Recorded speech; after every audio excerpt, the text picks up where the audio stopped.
All right, what is up, everyone? Welcome to Sport of Kings. My name is Tim Kramer with Brandman Brandon, Brian DeGrizzly. What is up, guys? Hey, you notice how Uh, I'm starting to pack up some of the stuff, or do you notice that actually it's growing? Because this is ridiculous. I'm getting more and more upset. Like the more I see it, the more I realize I have a problem, and it's literally growing every day. Ah, yeah, I don't see any of it leaving. Oh my gosh! I actually packed up. I'm telling you, I've packed up 85% of it. Jesus, if that's if that's only 15% of it, It's like when your Funko collection goes over 250, you have a problem. That's awesome. No, yeah, I just think about the whole shelf. think about like I'm gonna need 2 more shelves and then a camera that's further back to be able to get all this crap. Oh man, Jeez. Now I'm just like worried. Like I want to build my shelf to show off my cool stuff. you have some really cool stuff too. I've been over his house. There's a lot of cool stuff, but it's in boxes. Let's go. Yeah, I know. Tank. Well, I was just in boxes or just sitting in random corners. So who we got in here? We got Preston. What's up, Preston? How's it going? Hey guys, can't be here tonight. Just want to stop in and say hi. Appreciate you coming in. Hey, Preston. Can you give us a keep watch burn? Which it will welcome Profess the film fan. So good evening. What is up? And Derpy, what's up, Derp? Derpy. Hey. Let's see. Let's do this. Keep watch or burn. In my opinion, some of Tom Hanks' best. So it's a keep watch burn for Tom Hanks movies: Forrest Gump, Green Mile, and Castaway. Ooh. Probably in that order, actually, because I really like Forrest Gump. I love the Green. Well, I love them all, but I'd probably keep them in that exact order, Preston, that you asked them in. This is actually really difficult for me. Yeah, those are all great movies. Because Green Mile is hard for me to watch. It was hard to read. I thought the Michael Clark Duncan does a great job. Like in reading the book, he as a giant, like he looked like a giant human being. Like it was perfect, spot on, right? Yeah, and all the miracles and everything was cool, but it was hard to watch and see, knowing what the ending was going to be. It was just so I'm not going to watch that again. So what? Could I burn the Green Mile, even though it's a great movie, because I'm not going to watch it again? I've seen it a bunch of times, especially in high school. That was like something we talked about a lot. It's depressing for me. Oh yeah, big time. It's very worrisome. The great movies that I feel represent me sometimes. So I don't necessarily need to see it again. So I'm gonna burn that one. I wanna keep Forrest Gump. I'm going to watch Castaway and burn Green Mile because of that. I see myself in the character, and that sucks. And I don't want to be in prison. And he ain't do nothing wrong. And I know you are a pretty big black dude. Yeah, exactly. Being a 6'5", I said 6'5", 260 black dude. Yeah, get you some overalls. Exactly. I could wear the same outfit, man. Yeah. Cut my hair, I'm good. Well, yeah, it's bad. That'd be a bad situation. I don't know that good. No, that wouldn't be good. I think I'm gonna keep Forrest Gump because that's just. I mean, it's got to be considered one of the greatest movies of all time, right? Like, definitely in the top 100 somewhere. Man, I really like Castaway, but I think I'll watch Green Mile and burn Castaway. Y'all just want to see me get electrocuted? That's what you want? That's what's in your life? That's what's going on. Y'all want to see me in an electric chair? Because man, and then you're not gonna put no water on my head? Really? I know. Oh, that's what y'all doing? You want to watch me cook? You know what? That was the worst. No. But it brings up like so many good like conversations and so many good like talking points. And I believe it was wasn't it Stephen King? Who fucking wrote the book? Stephen King. Story, right? Stephen King, yeah. Yeah. Because I believe it was a book with Green Mile, Apt People, and what was the third one? I don't remember what the third one was. Was it Shawshank? No, he didn't. I don't remember what the third one was. But yeah, but I remember we watched it a lot because like you're able to like tackle so many different things in it. But Yeah. The problem is, see, you can have the literary piece, book to it, without having to have the movie, and Mhm. you know those are not synonymous. Like you don't need both of them at the same time. You can still have the literary masterpiece that it was without having Mhm. a movie that was also a really good movie too. But I don't like any movies during those times. You know, I don't want to see Rosewood. I don't want to see like just nothing from that time. Mhm. Rosewood pissed me off. Yeah. That's why I see. But I think I think Green Mile's a little bit different. Like it has the same idea because it's just racism and all that and then knowing someone who's innocent messed and up then shit. still They him, did. still letting him get No, through knowing he's innocent, but also knowing like miracle this he man is. is a miracle. You know what I mean? Mhm. Like was he sent from heaven? So you get a lot And of they let him the die. Jesus kind of thing. Yeah. So I mean that's why like Green Mile has so many good things you could talk about because you could talk about just the racism. You could talk about all the issues of what year was that? Like what year was that? 30s probably. 30s? I Mhm. don't remember. But Could yeah, be. I forgot it was back then. Yeah, so but you talk about like a lot of that like stuff, and then you get into the whole miracle stuff, like with his powers and stuff like that. And I you mean, know, but it talk was about the and then just raping of evil, these girls. you You know. know, you have that. You have the being caught, being challenged, and being innocently, convicted of something.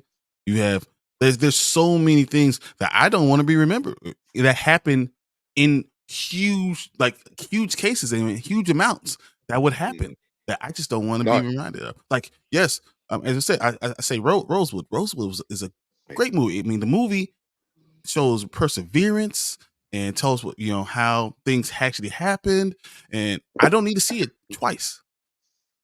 I just don't, because I mean, once I saw it, I just don't need that in my life sometimes. yeah. But even though I just like I I like will the say connection Green of Mile is like the probably one of the religious best stuff. movies still. Yeah.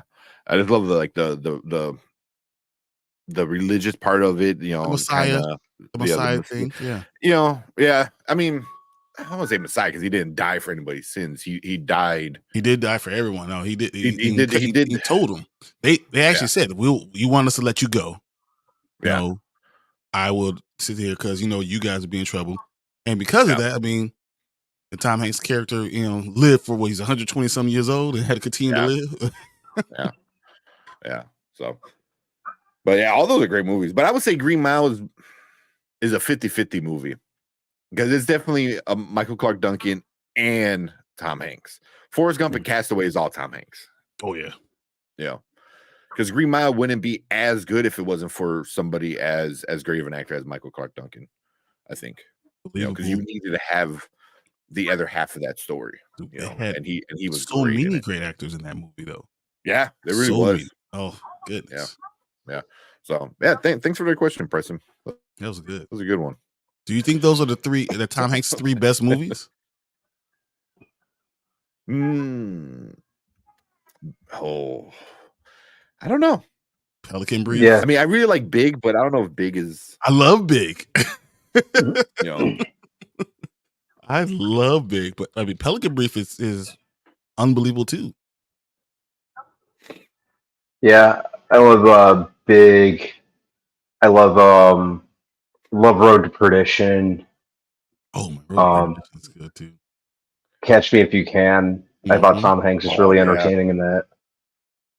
Yeah. That was a really good one. He's got a ton of good ones. You Got Mail. All those. You got old, all those rom-coms he did. Rom-coms. I mean, but now you can talk about Toy Story. Yeah. Sleepless in Seattle. Oh my god. Sleepless in Seattle. Exactly. A League of Their Own. Oh man, like there's no crying. Are you crying? Yeah. Yeah, Philadelphia. I mean, that was. Oof. I'm telling you, like Apollo 13. Apollo 13. Oh my gosh. Yeah. Ugh. Yeah. I mean, dude has a career. Like, is that really the best one? I don't know. Are those the top 3? They could be, arguably. There's a good argument for those. But Philadelphia had to be up there. Yeah. I don't know if you beat that one. Yeah. Yeah. I mean, Finch was pretty good. That was one of his newer ones, where he's like post-apocalyptic and he has like that robot. Mhm. Saving I Private enjoyed Ryan. Finch. Oh man, I forgot about that. Yeah. That's unbelievable too. Yeah. So, A Beautiful Neighborhood, where he played Mr. Rogers. Mr. Rogers. That was a Yeah, good one. I that's want to a- give it like his best, but it was good. He's getting so many. It's like literally a top 10 is amazing. That What's Up, Cleves. Excuse me if I cough a little too much. Still got a cough. Derpy said we saved them from the Thursday night game massacre. I couldn't believe it was 35-0. I was like, what? And he's like 49-7. Oh, that's in the third. Yeah. They put up 50 points in the third. Yes. It was 35-0 with 8 minutes left in the second quarter. I do have the Hawks game on mute right now, so I'm occasionally glancing at that. Nice. I saw the Bulls win, so I'm good. Mhm. Yeah. The Chargers getting it done up. Yeah, he goes, it's definitely depressing. Damn. That is rough. Here you go. Preston said so he's gonna keep Castaway, watch Forrest Gump, and burn Green Mile. You can't argue anything that anyone says, right? No. Castaway was great too.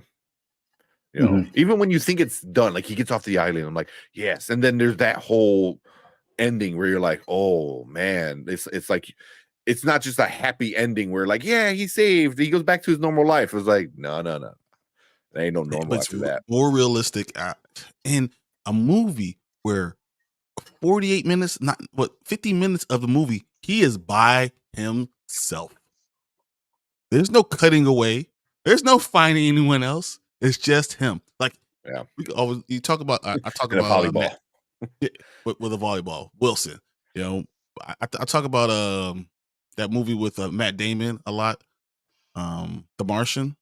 Yeah. There's times in there where they cut away to other people, seeing other things, so it kept the story going, and you see it from different perspectives.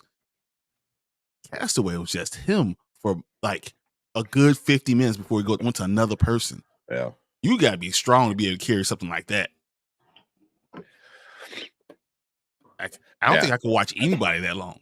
I remember reading an article where they taught him how to, like, they're like, oh, this is how you start a fire and go, and just let him go. So, and he was working at starting a fire for a while, and then finally, when he started a fire, it was like that was the real happiness. That was like his primal thing. He's like, oh my god, like I started a fire. It's like, so like that reaction was pretty like crazy. So, yeah, I thought that was kind of interesting with something like that. So, but yeah, it was pretty cool. But yeah, all those are great movies, man. Those are super great movies. I've seen all of them like a ton of times. Forrest Gump, like, oh my god, a bazillion. Forrest Gump, I mean, it's one of those things that you stop and watch. Yeah. Yeah.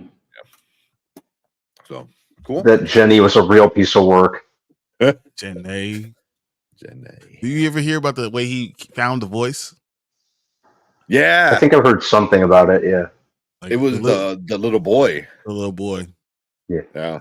He's like, how are we gonna teach the little boy to talk like you? He's like, how about I just listen to him and I talk like him? Yeah. And he built the whole voice from that. Yeah. I forgot he was on that British talk show, and I can't think of it. And he said like he just sat down and talked to this little boy for like an afternoon and just recorded him and got all his like his speech, kind of down and everything, like Southern kind of like speech that he had, and I was like, damn, that was cool, man. And then he just like starts talking like the Forrest Gump, he just like slides right into it like it was like nothing. So yeah, Tom Hanks is like one of the best. He is. For me, he's top 5 all time for me. Oof. No, I mean, man. I probably could put him in top 3 all time for me. Like I really like Tom Hanks. Yeah, he's a great actor. Yeah, he is great. Well, that's the thing is like our age, our like time watching movies. I think that it has some of the best actors. You know what I mean? Because like some of the older movies they're good, they're fun, they're great, but they're very. Guys, give me 1 second. Sorry. Yeah. Bring him those old movies, they're very not cliche. I don't know. They you could tell they're acting and they're reading lines and everything's over the top, kind of. You know what I mean? You know, Mhm. like oh, you're a gangster, so you're like yeah, yeah. You know, like everything was just like at time but exaggerated. So you know, great movies and stuff like that. But when it comes to like actors and some of these people like becoming these like roles that we just think of, I think from the 80s to now, you know, which is like our time frame of growing up, you know, Mhm. like some of the greatest actors, you know. So, and probably even like filmmakers too, some of the best filmmakers. So, Oh yeah, I think pretty much the bulk of my favorite directors or were ones that I was introduced to during childhood or growing up. Those are the ones that mhm. I'm very much used to. So like, yeah, I do follow. Well, I like to follow the work of all directors anyway. But yeah, the ones that I grew up with that I was introduced to during childhood, like the Robert Zemeckis's or the Steven Spielbergs or the like even the say what you will about the stuff he makes nowadays, but like the Ridley Scotts and stuff like that are the Oh yeah. ones that the ones that those are typically my go-tos. Hmm. Hmm. Yeah. Yeah. Um, Yeah. mhm, I agree with pretty much all those guys. mhm, That's when movies started changing. I think in the mhm, 80s, you know, like you're able to tell more serious stories. You mhm. know, I think you're able to like they were able to like take real life and actually tell real life rather than exaggerate it to a point where it's like kind of goofy, you know. Mhm. So It yeah, it does it does kind of harken back to that times old saying, they just don't make them like they used to. yeah, yeah, In yeah. terms of like not just movies, but I think like trailers back then like hooked me a lot more because they didn't it didn't seem like they condensed the entire movie into 2.5 minutes. They just showed just enough to like Yeah. get your attention. Like a lot of the trailers that I remember are the teaser trailers that I saw from a young age, like in the theater Mhm. and stuff like that. The ones that like just showed you just enough. Yeah, it would get you Yeah. hyped. You know, you're Mhm. like, "Oh, cool, that looks cool," and not like, "Oh, that's the whole trailer." You know, like that's Mhm. the whole movie. Like, what did we watch recently that was like everything good was in the trailer? You guys don't like trailers that tell you the entire movie? What? Yeah, and then go waste the money. You know, we got a bunch of trailers like today that we need to get into. Yeah, so that's why I was like, we need to jump in now. Yeah, Yeah, and I am ready when you guys are. we got Brandon Davis. Yo, he said my bad. I was like watching Teen Titans go to Space Jam. Never noticed there was a ton of close up in this. I didn't. Teen Titans go to Space Jam, like Hmm. the movie Space Jam. Well, I guess it's all Warner Brothers, right? Huh. DC and Warner Brothers, so that would Let's see kind of make fall sense. right into it. Yeah.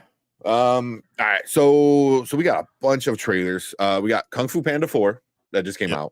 out. Beverly Hills Cop. Yep. Axel F. Axel F. Yeah. We got If, new Ryan Reynolds movie. Yep. And we have Dune Part 2, the Yep, newest trailer, which I trailer. heard is like crazy good, and I haven't watched it yet. I I saw haven't it watched at any of these trailers yet. halftime of the NFL game, I think. Or no, it's at Was it? the first quarter. The first quarter, Cool. just as it came on. I was like, oh. Yeah, I think, is there any other trailers that I Um, might have missed? I What don't was the one that you believe told me so. about earlier, Brandon, in the group? Not Kung Fu What was it? Panda, and not Beverly Hills Cop. Um, If and everything else is good um, I've seen. I'm not sure. I know Brandon Davis said If and Beverly Hills Cop. Mhm. And I'm looking at IMDb, all the trailers that came Oh out. yeah, yeah. Oh, yeah, I think you brought up the Beverly Hills Cop too. Yeah. Well, you said everyone looks 30 years older, and Eddie Murphy just got shorter hair. 'Cause that's what we do. Yeah. That's the one. Yeah, now I remember. Yeah. Yeah, so we'll watch these 4 trailers, and then we'll get into our review Games. of Hunger Games, and then if we got some time, we'll talk some Jonathan Majors at the end. Oh, good. yeah, I get all my good stuff out first. All right. Worst case, tomorrow it looks like it's gonna end tomorrow. Like the verdict is gonna come in tomorrow, so we'll see. Maybe we'll pop on with Chillmonger or something like that. Depending I'm on going to be how home. he's gonna So yeah, if anything Oh, happens, no, I won't. I'm going to the movies tomorrow. But I'm going. No, I should be home by then. yeah. I should, because he usually streams a little later. So You're gonna see Wonka. no, I'm gonna go see. I already saw Wonka. I'm gonna see Boy and the Heron, which I'm like super hyped for. I saw some other reviews and people were I like, heard it was okay. yeah, I heard some other reviews. They're like, it's not the best like Studio Ghibli, but it's like definitely like right up its alley, same kind of thing. So, My Neighbor Totoro is still like one of my favorites. Totoro, Yeah, that's one of the tops of all time. So we'll see. Yeah, obviously I got Totoro right here, and this is the whole collection of Studio Ghibli stuff. But yeah, Totoro was one of my favorites. Part of me was I'm like, I kind of, because my cat kind of looks like Totoro. He's gray and he's got like white on it. And I was like, he's all fluffy like that. That's not how he meant to. He actually painted him that way. Right. It's not natural. Yeah. It's basically they watching Space Jam with the aliens and do King commentary and doing commentary. Huh. That's interesting. I can see. Never heard of that one. Beast Boy doing that. Hey, I am really enjoying this one. It's a comic book. What you got? Beast World. Yeah, man. And then the second one just came out today. So Beast World. Yeah. I heard that one's like pretty good. I've been watching a lot of people talk about that. It's pretty good. Get caught up. Those two are good. Superman Lost. This ninth one, it was good until the end. I didn't like the ending. There's only one issue left, right? There's only one left. Yeah. Oh, I need to go. I haven't been to the store in a while. But if you go, get Smash. Yeah, the Spider Gwen. It's definitely gonna be a collector. Yeah. I'm doing that, Miles Morales, and I got the second one of Luke Cage. Oh, nice. Oh, we got Xavier. What's up, Xavier? Said, Tank, I think you'll enjoy The Boy and the Heron. It was a nice nap for me in the second act. Yeah. That's what I heard. It's slow. It's slow. Yeah, but a lot of his movies are. The only one that isn't is probably like Totoro. And all the other ones are like pretty. So even Spirited Away, like there's a whole section of the bathhouse where people are, some people hate it and some people love it.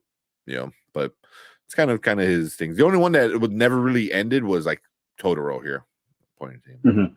Because it was like she goes and finds him, and then it's just like little adventures with Totoro and the little Totoros. But you go and let us know about it. Yeah, I think this weekend I'm going to record a Holdovers review, and then I'll probably do a Boy and the Heron review. I need you guys to do your reviews. Yeah, if you need me to do it tomorrow or anytime on Saturday before 4 p.m., I can do it. Okay, we'll see. We'll see what's going on tomorrow, but maybe tomorrow night. Yeah, we can do it real quick. So so get you guys' notes together. Yeah. Oh man. Notes, right. Man. I'm like Jay-Z. I don't have notes. Oh, come on. I write notes all the time. Yeah. I got little bullet points. I do bullet points, so I don't forget. I write the notes on my hand like what is that like word? The Simpsons. Sweaty, damn it. Oh no. All right, let's watch Beverly Hills first. I haven't seen that. Oh yeah. Okay. Shit. Let me get it all ready.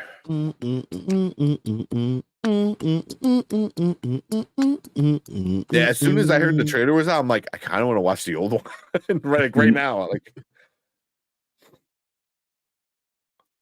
oh man. All right. Let's get it going.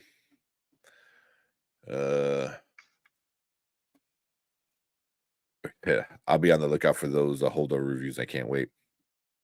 Okay, did you like it? Let me know if you liked it or not. Talk about we know you loved it, so I can't wait. Yeah, man, it's in my top 10. It's in my I believe it's like number 7, I think, for the year. That's a lot. That's Wow. high. That's crazy. But Zach Galler, he reviewed the Iron Claw. No spoilers, so he just kind of like talked about the experience, and he's just like, bring your tissue box. He said, "Because I know the story though." Yeah. But he did say it's not 100% accurate. So they had to change things to tell a better story, and they had to cut. Like the director said, he had to cut a lot. But yeah. So one of the Von Erich brothers isn't even in it. Isn't even a character. Apparently. Oh, really? Mm-hmm. Yeah, because there 4 of them, right? I can't remember. But I think there were 5. I think it was 5 or 6. One of them died as a very young child. There's 5. I do believe there's 5. Mm-hmm. Mm-hmm. Yeah. But yeah, he gave it great praise. So I'm like, that's probably gonna be in my top 10 as well. There you go. Xavier said it's in his top 5 for the year. How many movies you watched, Xavier, this year? 5. I haven't been keeping up. I've watched 4 movies. I'm at 56, and it only says 51. I need to add all my stuff to it. I think I haven't added Wonka yet, because I don't know what I feel about it yet. I got to think. But I think with Wonka, I'm at 57 or 58. Mm-hmm. So I should for sure hit 60 because I'm going to see 3 movies in the next 2 weeks alone. Yeah. So I'll tell you, hey, Godzilla -1 for me. That is definitely in my top 10 now.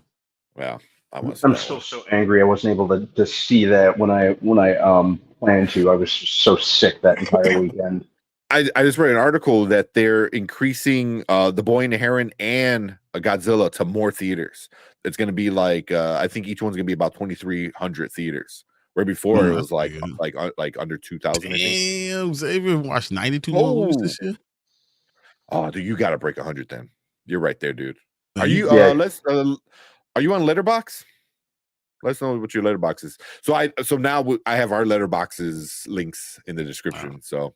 So I put it to like our default description stuff. So people can follow. Yeah, I'm getting a lot more consistent about my Letterboxd and just trying to build it up.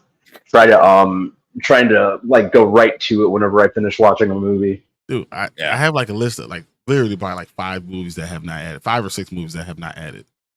No, usually I'll add it and then I'll leave it at the bottom, and then like Wonka, I should have probably added it today, and then leave it at the bottom, and then adjust it when I need time to think about it, just so I don't forget about it, because I know nothing's gonna be worse than Sick. Because that was such a shitty movie. I actually have 2 movies below Sick. Well, yeah, you saw some kid movies. All thanks to AMC's up. Yeah, no, we all have the A-list too. White Man Can't Jump is below it, and Mummies is below it. Damn, the White Man Can't Jump was that bad. Yeah, I didn't. Man. Wow. I mean, I heard it was bad, but that bad because Sick was not good. Except Zach Attacks loves Sick. Yeah, but he was in somebody's show the other day, and we were in chat and we are talking about that, and I'm like, oh, Sick is like on the bottom of my list. Mm-hmm. And Zach is like, oh, it's a great movie. It's not a great movie. Stupid. It's so stupid. But yeah, the AMC A-list thing, man, is awesome. It really is. I love it. Yeah. That was one of the best investments I made. Yeah. Because you go three times a month, which is not hard to do. You feel like it pays for itself, and everything else is just extra. So, but all right, let's watch this Beverly Hills Cop. All right, get this going. All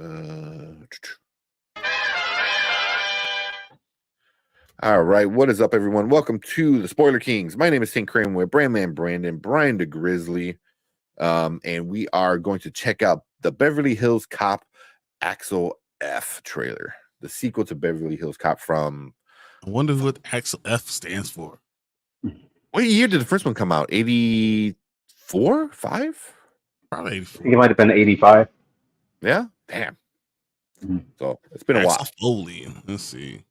Axel Foley, that's right. Made me forget. Yeah, it's like that's 1984. I was right. 84. Okay. It's as old as Okay. me. All right, let's check out this trailer. I haven't seen it yet. Let's see, and then we'll talk about it. Let me know if you guys can hear it. All right. I almost admire I you. can hear it. Still on these streets, running and gunning. I'm just amazed. Doesn't get to you.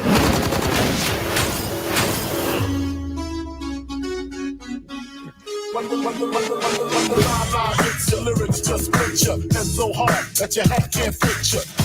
Watch your ass out there, okay? I'm gonna be fine. They love me at Beverly Hills. Detective Foley, you ever read your own files? Shootouts, start the piece, a lot. Please tell me you didn't get arrested again. Twice, but I broke out. We put our lives on the line every day. And for what? Comes with the job if you're doing it right. Yeah,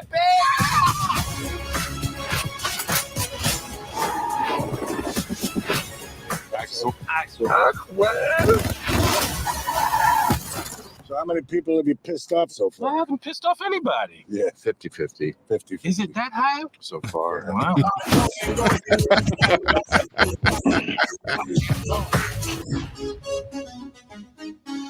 Only on Netflix. Hmm. Say when? This summer, I know. I don't think there was a date on it Yeah. other than this some unspecified time this summer. This summer, Yeah. Mhm. Summer. Okay. The best I think it thing looks that fun. was said about it was what Brandman said in the chat. It's like everyone looks 30 years older, and Eddie Murphy looks like his hair is a little bit lower than usual. And Yeah. Eddie Murphy just got a haircut. Yeah. It looks fun. I hope they one thing that I'm kind of starting to get annoyed by with a lot of these sequels like decades later, they always seem to like just make the main character the butt of a lot of jokes. Oh, you're old. Oh, you can't do this anymore. Axel Foley in this still looks very much in his element, so I hope they kind of run with that. Mhm. My only question is he never upgraded his car. Yeah. Yeah. I hope they kind of stick with that where he's like stuck in the 80s. You know what I mean? Like I think that'd be the kind of funny to kind of go with. You know? Yeah. No, but that'd be Yeah. the exact opposite of what Brandon's saying, right? They'll be making fun of the main character and saying that you're old, you're stuck in these old ways. And instead, I feel like Axel Foley. I mean, you saw what he was doing. He was having the shootouts. He took the gun out of the young guy's hands, just turned it right back around on him. I Yeah. feel like he's still a cop. He's still Yeah. that guy. He still doesn't play by the rules, and they give him a long leash because he's been doing it for 30 years. So he's Mhm. probably a detective in Detroit. Mhm. You know, that's why I think he is. And you know, they're trying to keep on making him a captain, and he refuses to go. Mhm. Yeah. Because then he's And off the something- streets kind of thing. Exactly, trying to give him a desk job, they're trying to make him captain of his own department, and he just won't do it. Mhm. And they can't force him to retire. They can't do anything, and something pushes him back to California. Mhm. Well, that's what the synopsis was. What did it say? Detective Axel Foley is back on the beat in Beverly Hills after his daughter's life is threatened. She and Foley team up with new partner, which is Joseph Gordon-Levitt, and old pals Billy Rosewood and John Taggart to turn up the Mhm. heat and uncover a conspiracy. How is Taggart still alive? He retired in the last movie. Like, So I guess- his daughter who's out there. Yeah, I guess people just don't like to talk about Beverly Hills Cop 3 terribly much. Wow, man, I don't remember Yeah, that one. I remember it. Wasn't that Yeah. the one was in the theme park? Yes. Oh, Yeah. that. Yeah, I remember that one. Damn, I do not remember that one. I probably skipped that one altogether. Mm, Yeah, I I don't thought it remember. was fun. But, Yeah, it's yeah. fine. It wasn't a good But- movie, but it was fine. Yeah, yeah.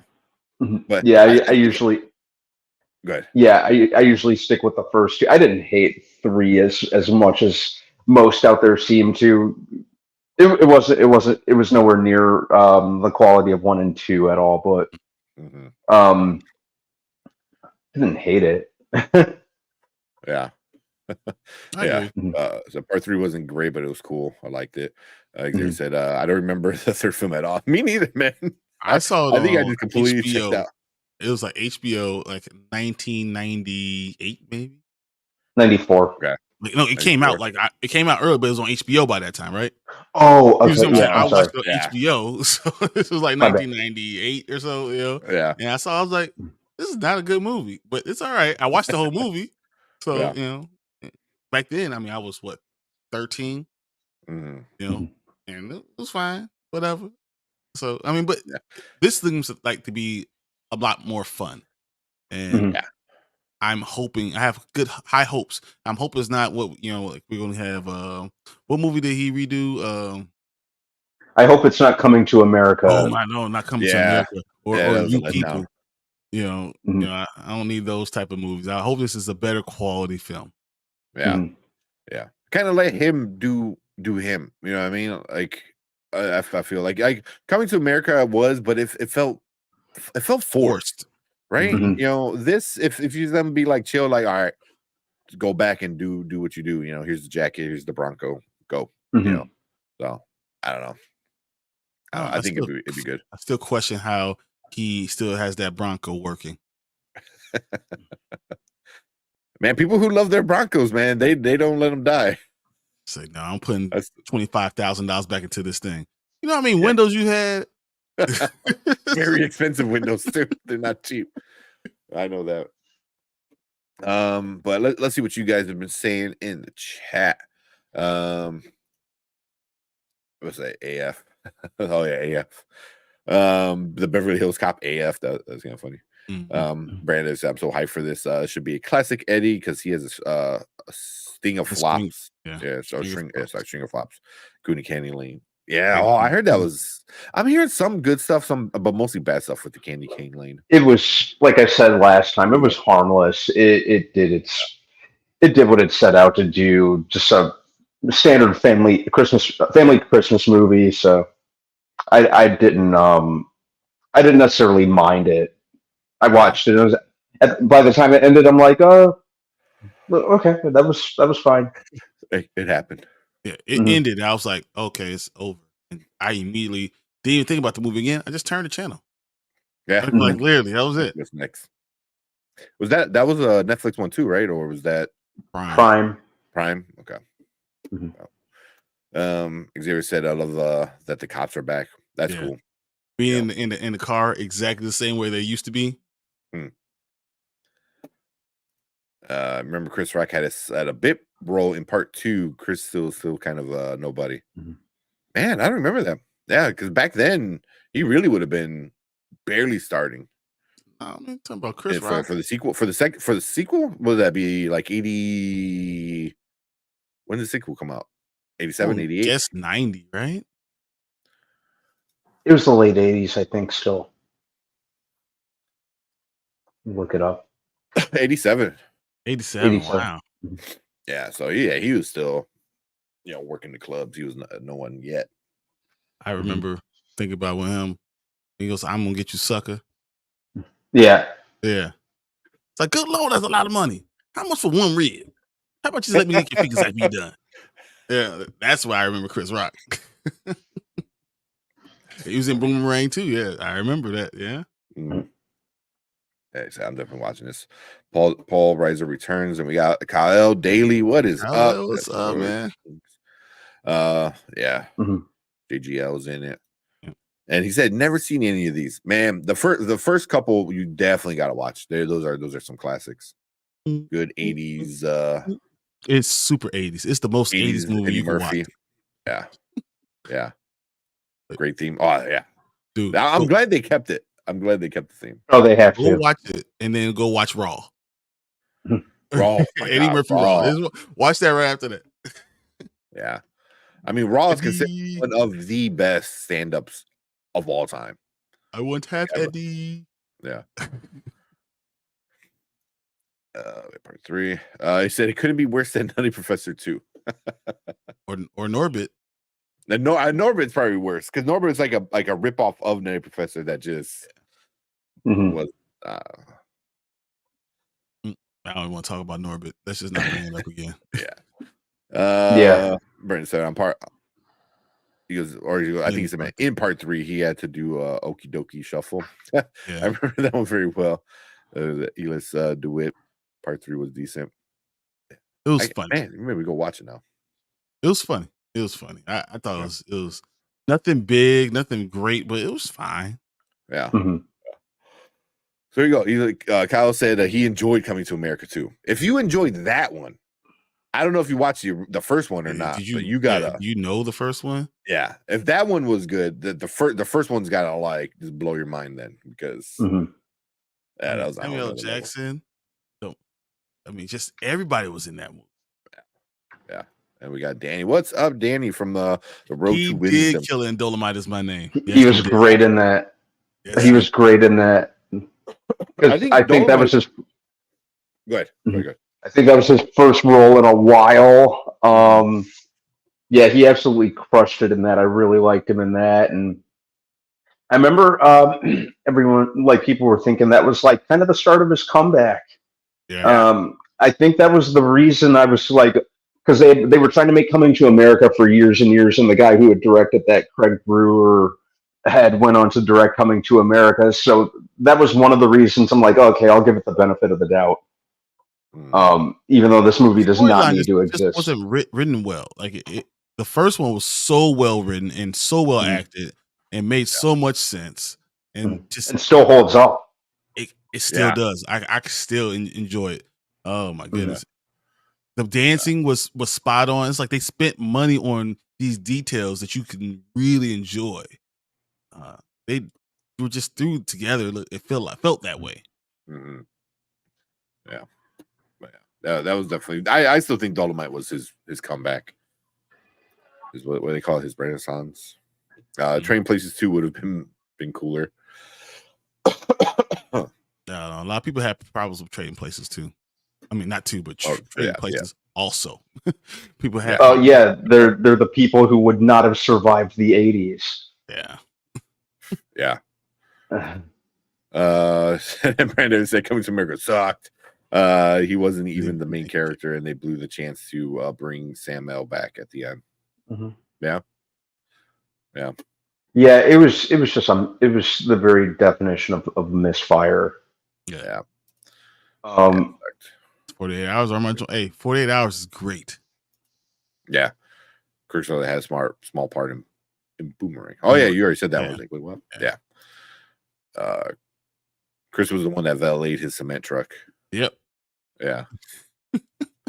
And he said, Norbert's funny as F. No, it ain't. No. It's just not. Oh man. How you doing? No, I'm good. Yeah. Mm-hmm. Yeah. It was cringy. Yeah. Because I think he's like, oh, people like when I dress up and do stupid shit. It was like, yeah, but it needs to be funny though. You know, it's like at the end of the day, it still needs to be funny. And then I can't. The only thing I could give Norbit is Tandy Newton looked pretty good. Tandy Newton could look good on the side of the street. I mean, that's fine. I don't need to see her in that movie. You know, it's the only thing I'll give it. That's the only thing I can give that movie. just her. Kyle said, I don't think the first Coming to America. I don't like the first Coming to America. Man, the Trading Place cameo was funny. You don't like the first Coming to America? Wow. That's why Brandon Davis said, how old are you? But yeah, that's interesting. He said Dolomite needs a physical release. I agree. Yeah. I think if they do a physical release on that would definitely make some money. Mm-hmm. I'm stuck. God needs a timeout. She's your queen to me. Yeah. Come on, man. That is awesome. Soglo. The Soglo, we sang that so much in high school because one of the guys he legit freshman year had like Jerry curls. Dude. I'm like, you are 14, my dude. You are 14. In 2000, I think it was. Like you got. Oh man, I wish I could hit that a high note. I can't hit that note. Oh yeah, no. Who's that? Them three brothers and Norbert Funny, Marlon Wayans turned the other cheek scene. Yeah, I remember that. Let's agree to disagree. Yeah, can't argue with you. You're not gonna be mad. Sorry, but, man. It was a Coming to America TV show. I didn't need that either. I remember hearing something about that. Yeah, that was back in like the late 80s. When it was popular to try to make like at least like a TV pilot off of all popular shows. They did that. I think they did that a lot. Yeah, and that's what the 80s and early 90s were known for. It was like, y'all like this? Well, we're gonna give you so much of it. We're making a cartoon. We're gonna do it all. Yeah, everything. And then Danny from The Road to Wisdom says, "Have a good stream, fellas. I gotta bounce, peeps." No worries, man. Appreciate you coming in saying hi. Appreciate Thanks for joining. Thank you so much. He said, Tommy Davidson one episode it's on YouTube. On YouTube, yeah. Damn. Yeah. It was on CBS. I want to say. I think CBS did it. Okay. Yeah, makes sense. Excuse me. But cool. Yeah, that's now our reaction to the Beverly Hills Cop Axel F. So this is the fourth one then officially. Yeah, this is the fourth. Yeah. Because the whole time I'm thinking this is like the third one. I was like, really, you really don't know? I really do not remember the third one. It was like almost it was like Disney World. That's the way they have it set up. I don't remember. I gotta look it up. But it's not ringing the bell. It's called something else. It had the mascot and all that. Wow. Yeah. Oh yeah. Yeah. I gotta check that one. But cool. Yeah, that's what we think about it. It's coming out summer of 2024. So we got some months before we get to check it out. But trailer looks good. We enjoyed it. You know, it looks good. You know, Eddie Murphy, hopefully, you know, it's another good comeback movie for him. But we want to hear from you guys down below. Leave a comment. Let us know what you think about this one. Do you like it? Do you hate it? Have you seen all of them? But let us know. Make sure you hit that subscribe button and that like button down there. It lets YouTube know we're doing some good stuff. And make sure you come and join us live every Monday and Thursday. We're talking movies, TV, trailers, Hollywood news, all that good stuff. So make sure you come and join us. But appreciate all you guys in the replay. If you're watching live, stick around because we're going to move on to our next topic for the night.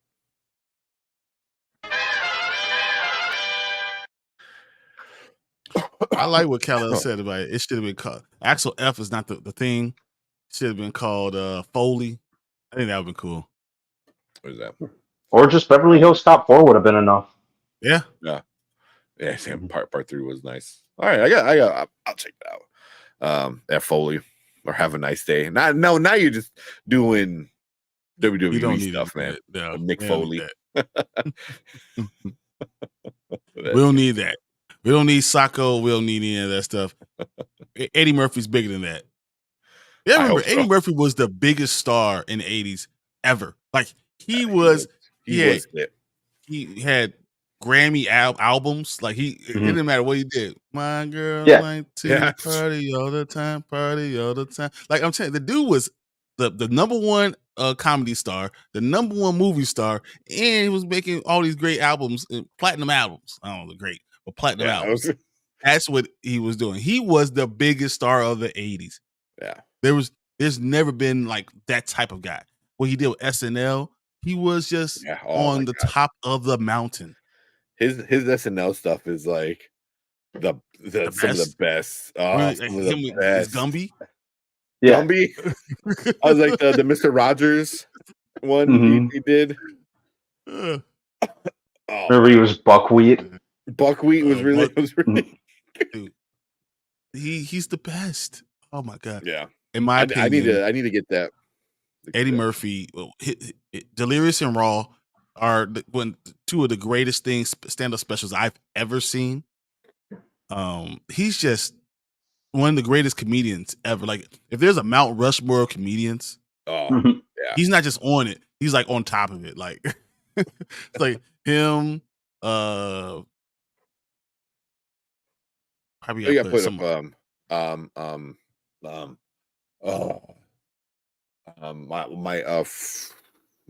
Richard Pryor. Richard I mean, Pryor is Pryor. right next to him. Yeah. It should be Richard Pryor, then Eddie Murphy. Like, they're one and the same. And then probably Red Fox, and then like, because he's the older generation. And then mine would probably have Carlin. I like Carlin a lot. So no, I give it to Carlin, because Carlin was really great. He was able to go funny and stuff like that. Then he took a break and he came back like very like political, but it was still really funny.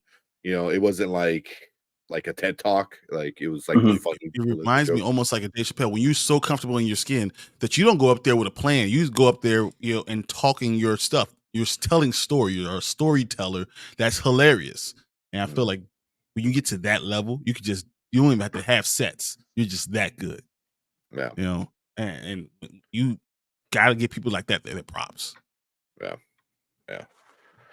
So, but also, man, it really sucks that Charlie Murphy passed away, because like Charlie Murphy getting famous because of the Chappelle Show and the stories of him hanging out with Eddie, and now Eddie kind of having his comeback.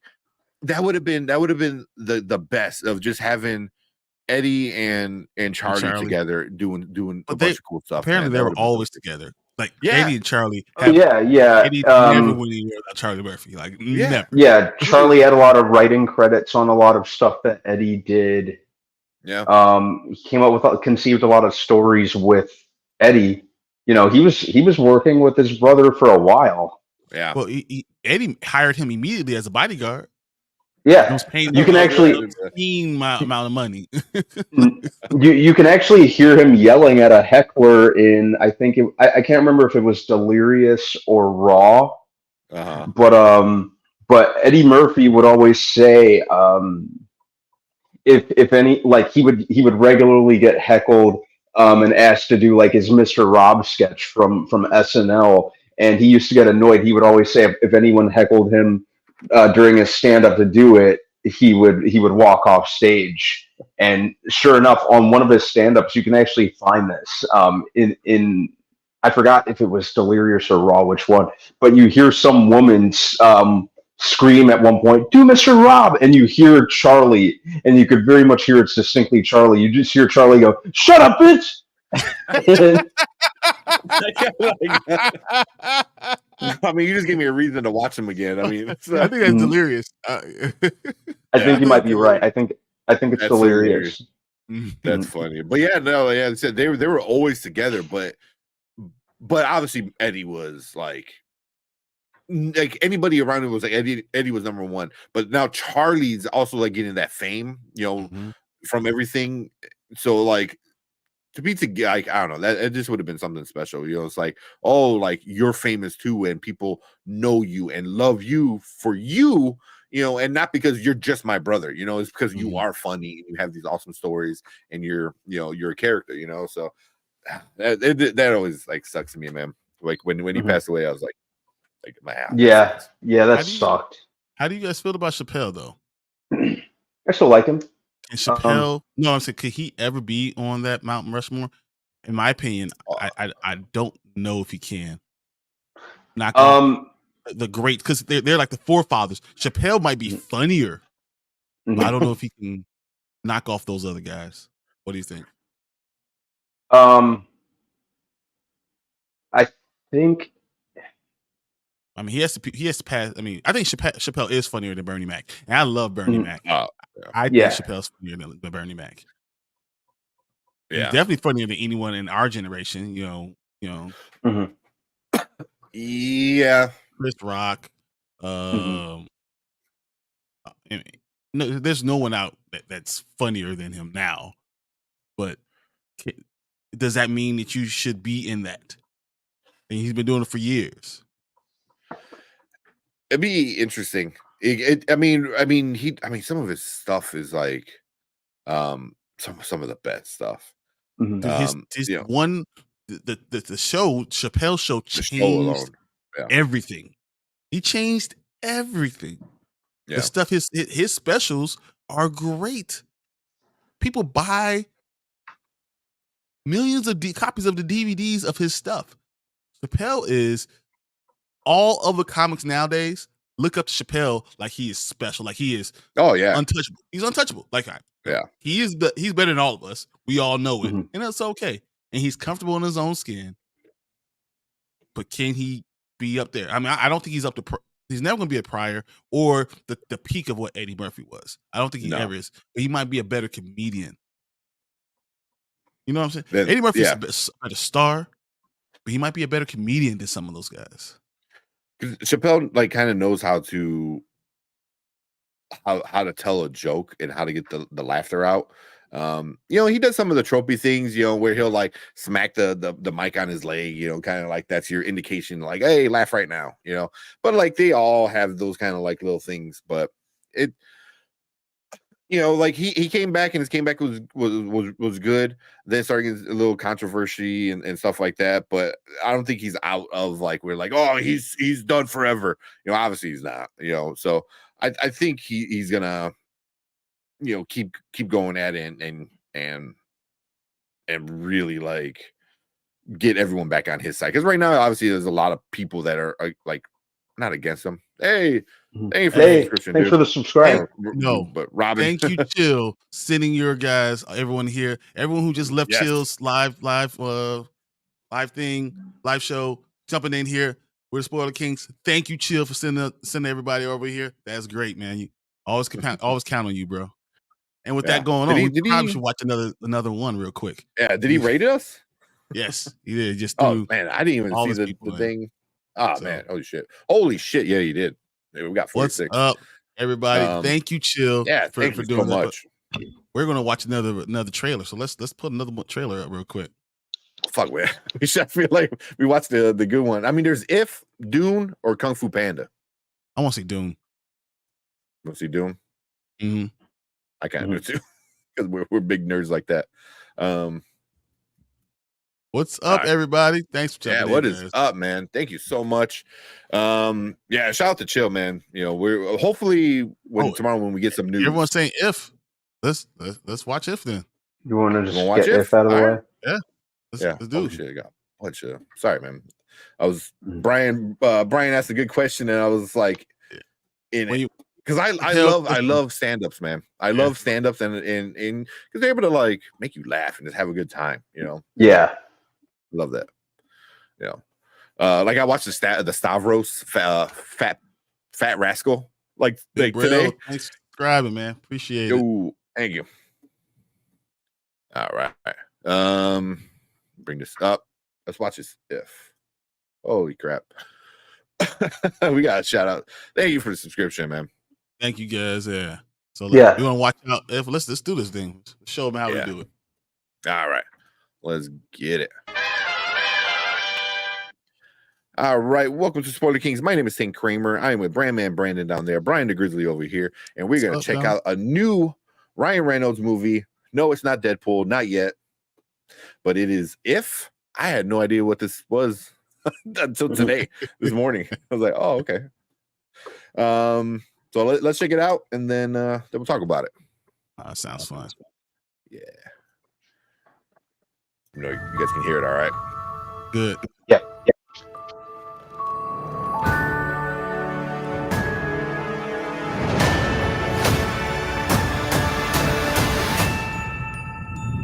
Hi. Well, looky.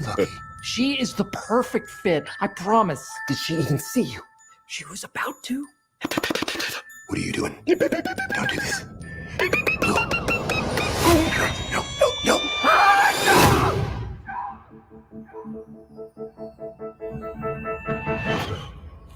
Hi. What the fuck? This is just so insane. What is happening? Well, that's a perfectly understandable question given I'm an if. Get it? Imaginary friend? Our kids grew up. So we need new ones. You could save all of us. All of who? And don't say ifs. Let him say it, or I think his head may actually explode.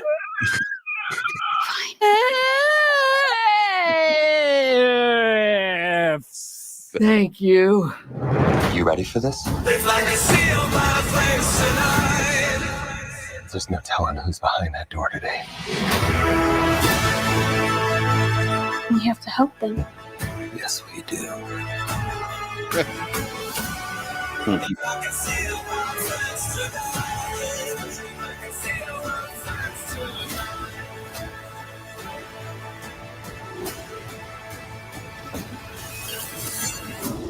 I'm not gonna ask you again. Put some pants on. You're freaking everyone out.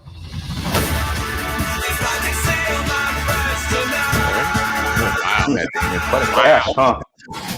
Starting to see why I live alone. Of course, Emily Blunt's going to be. Come on. Yeah. What kind of a kid creates an invisible if?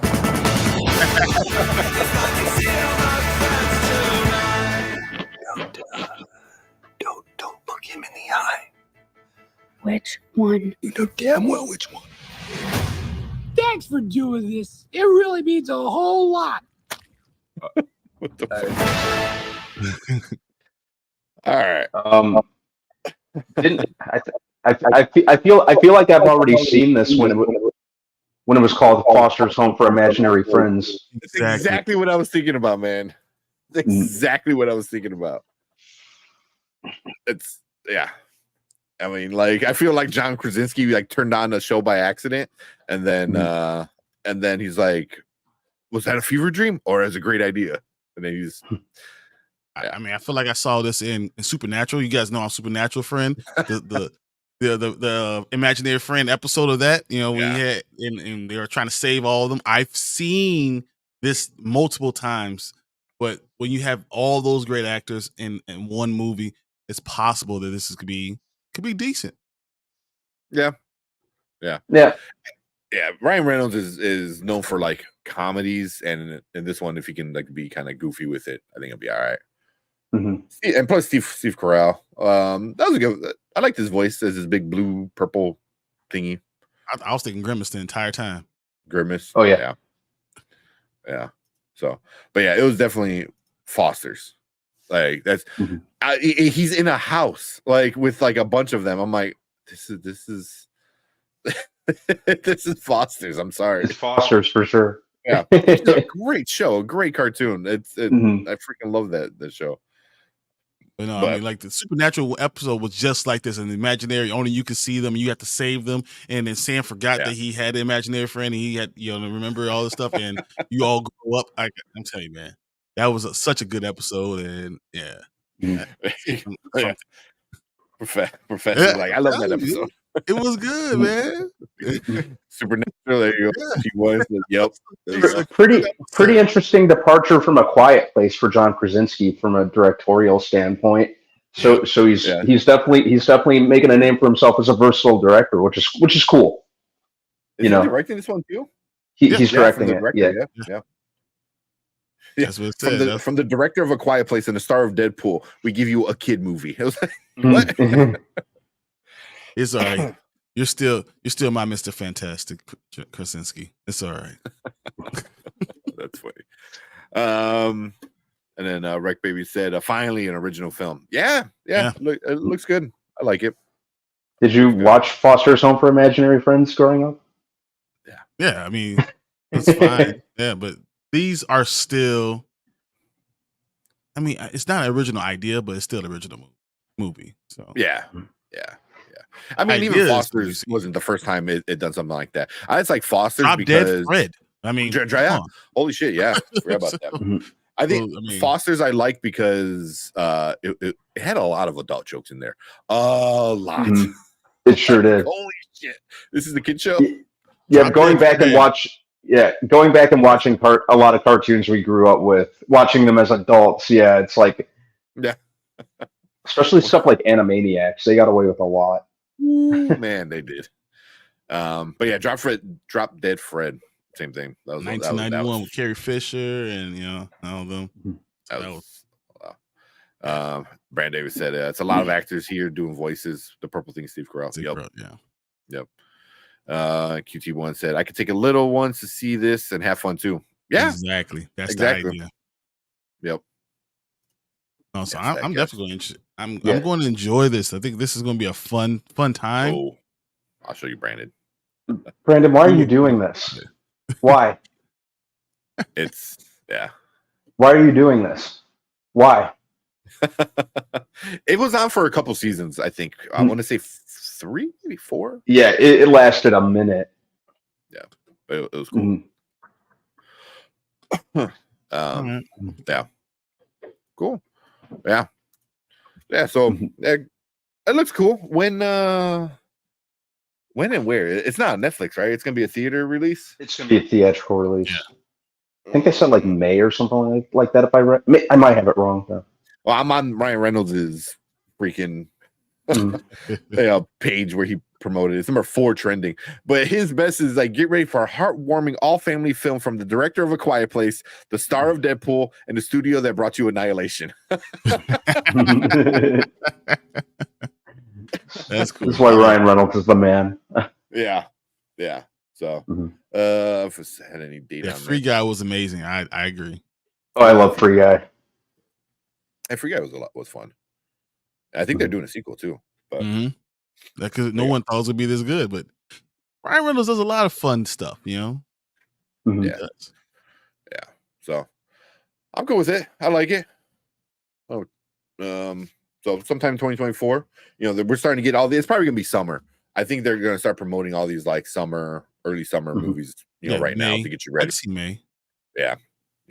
So cool. Yeah. So that's what we think about If. Imaginary Friends, which makes sense. I'm like, what is If? I didn't even think about that. So same, but yeah, I like it because it gives you a little title for these characters, and now you can have little kids like, oh, he's my If. Like I can already see that. I don't want that a year from now. You maybe not. Your girls are old enough. My son, but this might be a little too before. It's too much. But imaginary friends is not that hard to say. You better say something. If you're gonna have an imaginary friend, you better have a good vocabulary too. Let's go. I don't need to say If. At least pronounce it. Well, everything's all shorthand now. But cool. If you're watching on the replay, thank you for coming in and joining us. Hit that like, hit that subscribe button. Join us every Monday and Thursday, talking movies, TV, streaming, trailers, Hollywood news, all that good stuff. So come in and join us. Make sure you hit that like and subscribe, like I said. And everybody in the live, appreciate all you guys being here. Stick around. We're not done yet. We're going to talk about our next topic for the night. Awesome. Cool. Yeah, man. Yeah, thanks for everyone coming in. That was a lot of fun. But yeah. So do you want to do another thing, or are we gonna continue my weird discussion? The what discussion? The discussion about the Mount Rushmore. Oh, of it. Honestly, we could do a Hunger Game review right now too. Because I feel like if we get into Jonathan Majors, it's going to turn into like an hour-long thing. Yeah, if not longer. If not longer.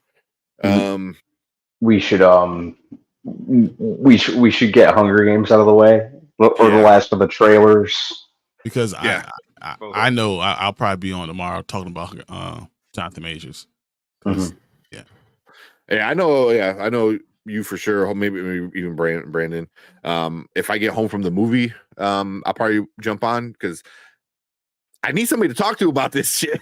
Like my girlfriend's like, I really don't care. Like I'm like, it's bugging me so much.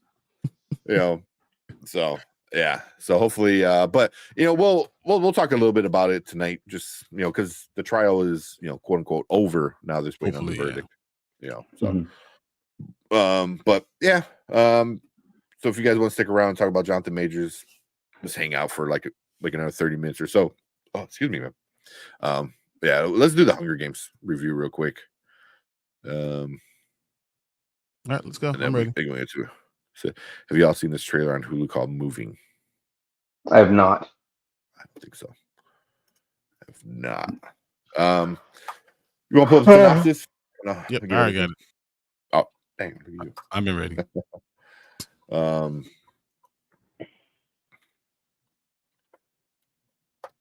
Pull up the cast real quick. Oh, there we go. I mean, it's really just two people, right? Yeah, So I three mean, people, I guess. Rachel Zegler, Tom Blyth, and Blythe and Viola Davis. Viola Davis. That's all you need to know. And then everyone else. What do you say? That's the next show I'm watching. That shit looks hot. Damn, now I know I gotta check it out. See what you're talking What did about. I end up watching? I watched something on Prime. The spy one. Obliterated. No, with the girl that played that married Jonas brother. Sophie Turner. Oh, Priyanka, whatever. Oh, Priyanka Chopra. Chopper. Yeah. Yeah. Citadel. That was yeah, on Prime. Yeah, with her and that was really good. I was surprised how good it was. I was like, oh man, I'm enjoying this. Nice. Anytime I get extra time and I don't want to watch anything too intense, I just put it on One Piece. I'm at episode 240 ish, somewhere up there. So hey, you're only down to another billion. So good job. Well, they just announced the next major arc for the cartoon. So sometime next year is the next bunch of episodes are coming out. So so you're gonna talk about another like 100 episodes maybe. So you can get to about like 1,200 total by the end of next year. Wow. Yeah, it's definitely Japanese. Like they have powers. It looks weak. Well done. I'm assuming well done. All right, I'll check that one out after this. Yeah, let's get into this and then we'll talk about some Jonathan Majors a little bit.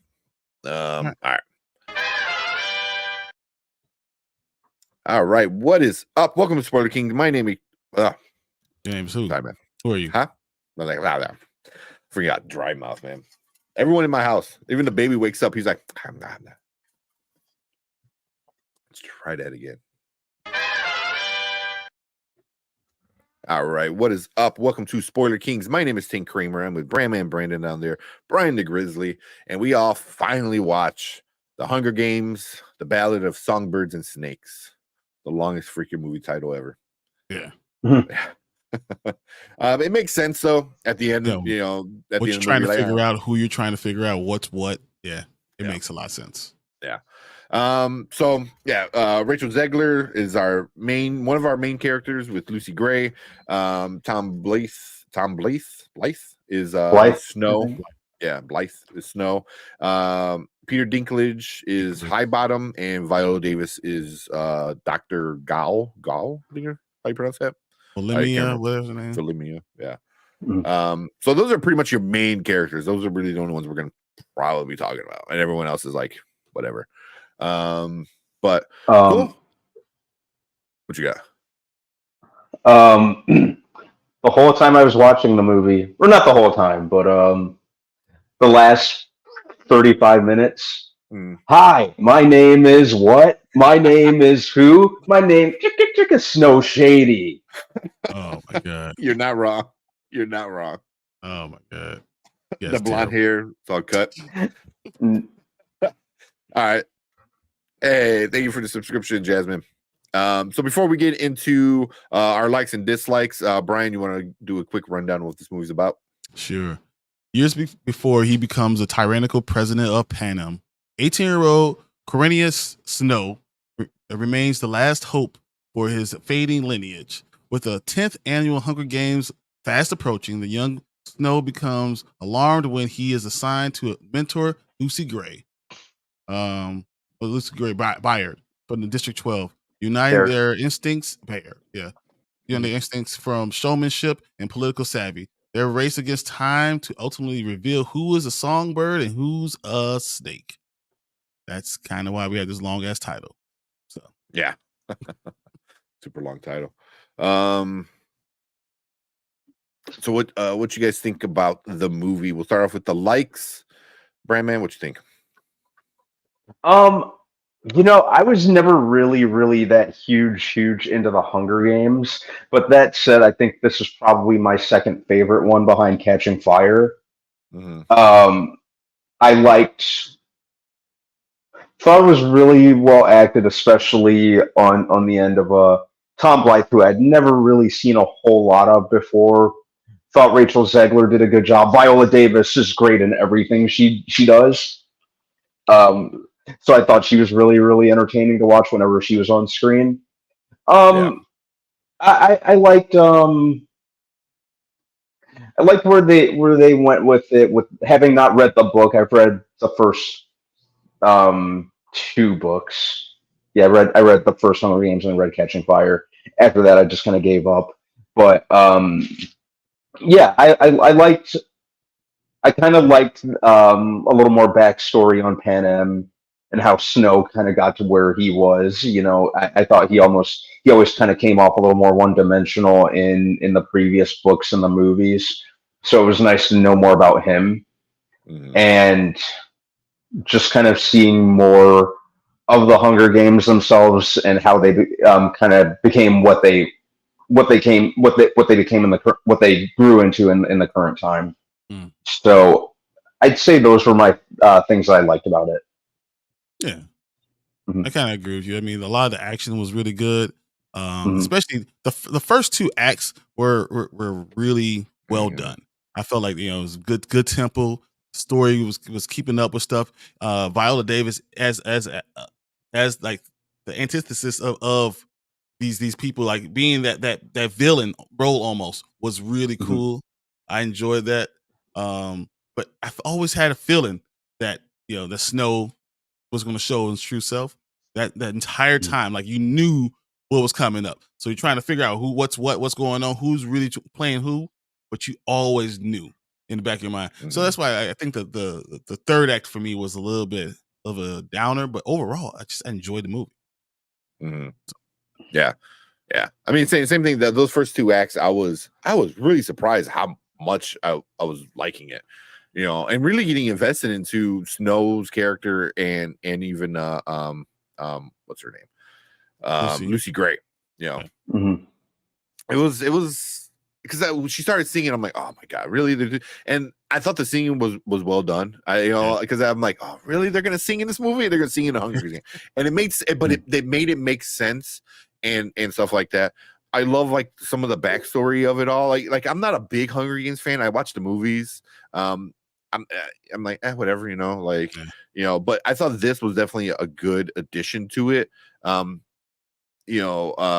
first act was really good. It really showed off Rachel Zegler and Tom Blythe's like their skills, especially together. They were really good together. Really well, and him being a fairly newish, to the scene, like this is like one of his first big things he's ever done. He knocked it out of the park. Even Rachel Zegler, I thought was like really good as this what are they called, the tribute, kind of thing. Yeah, I thought she did a good job. Yeah. But that we'll get into that with the bad. But the actual Hunger Game part was really good. It was really, really good. I didn't think they'll do anything better than the first one, and I still don't think it's as. I don't think it's better, but it was better than I expected.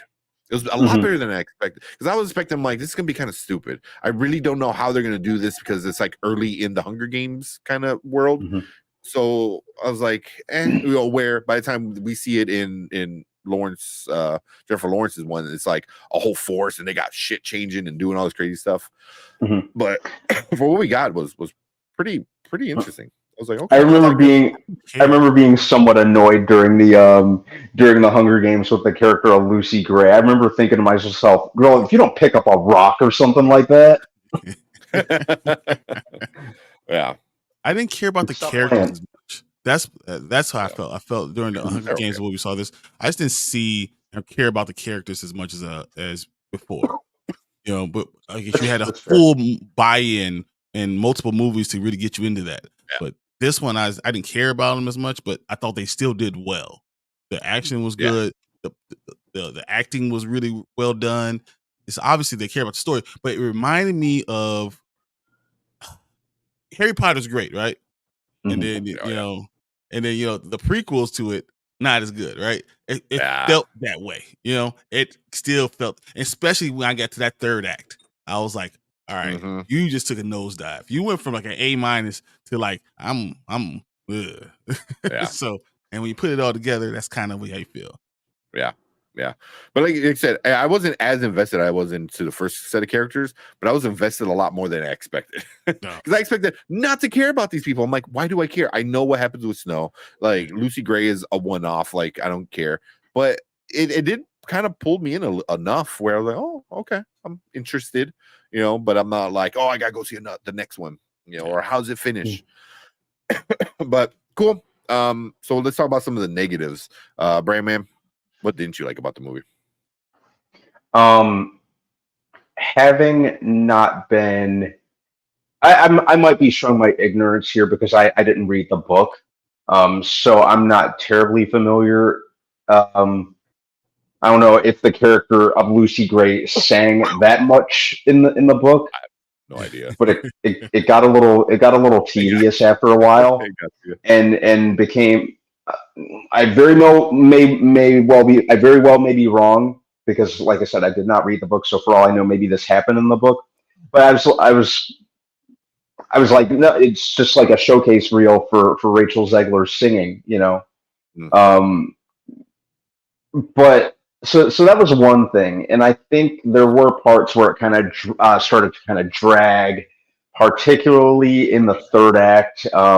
I think it kind of lost a little bit of focus.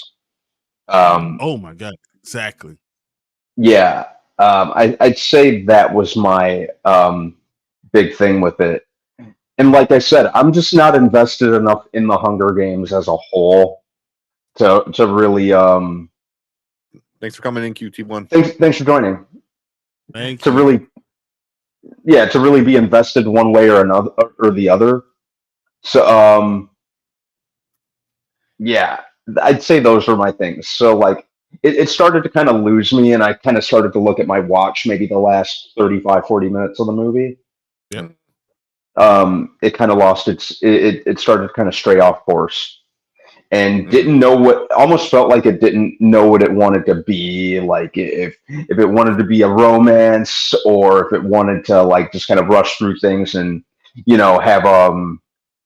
have Snow kind of start to become the Snow that we know him as. But I'd say those were my main things. Yeah. All right. For me, it's pretty simple. There's two different movies.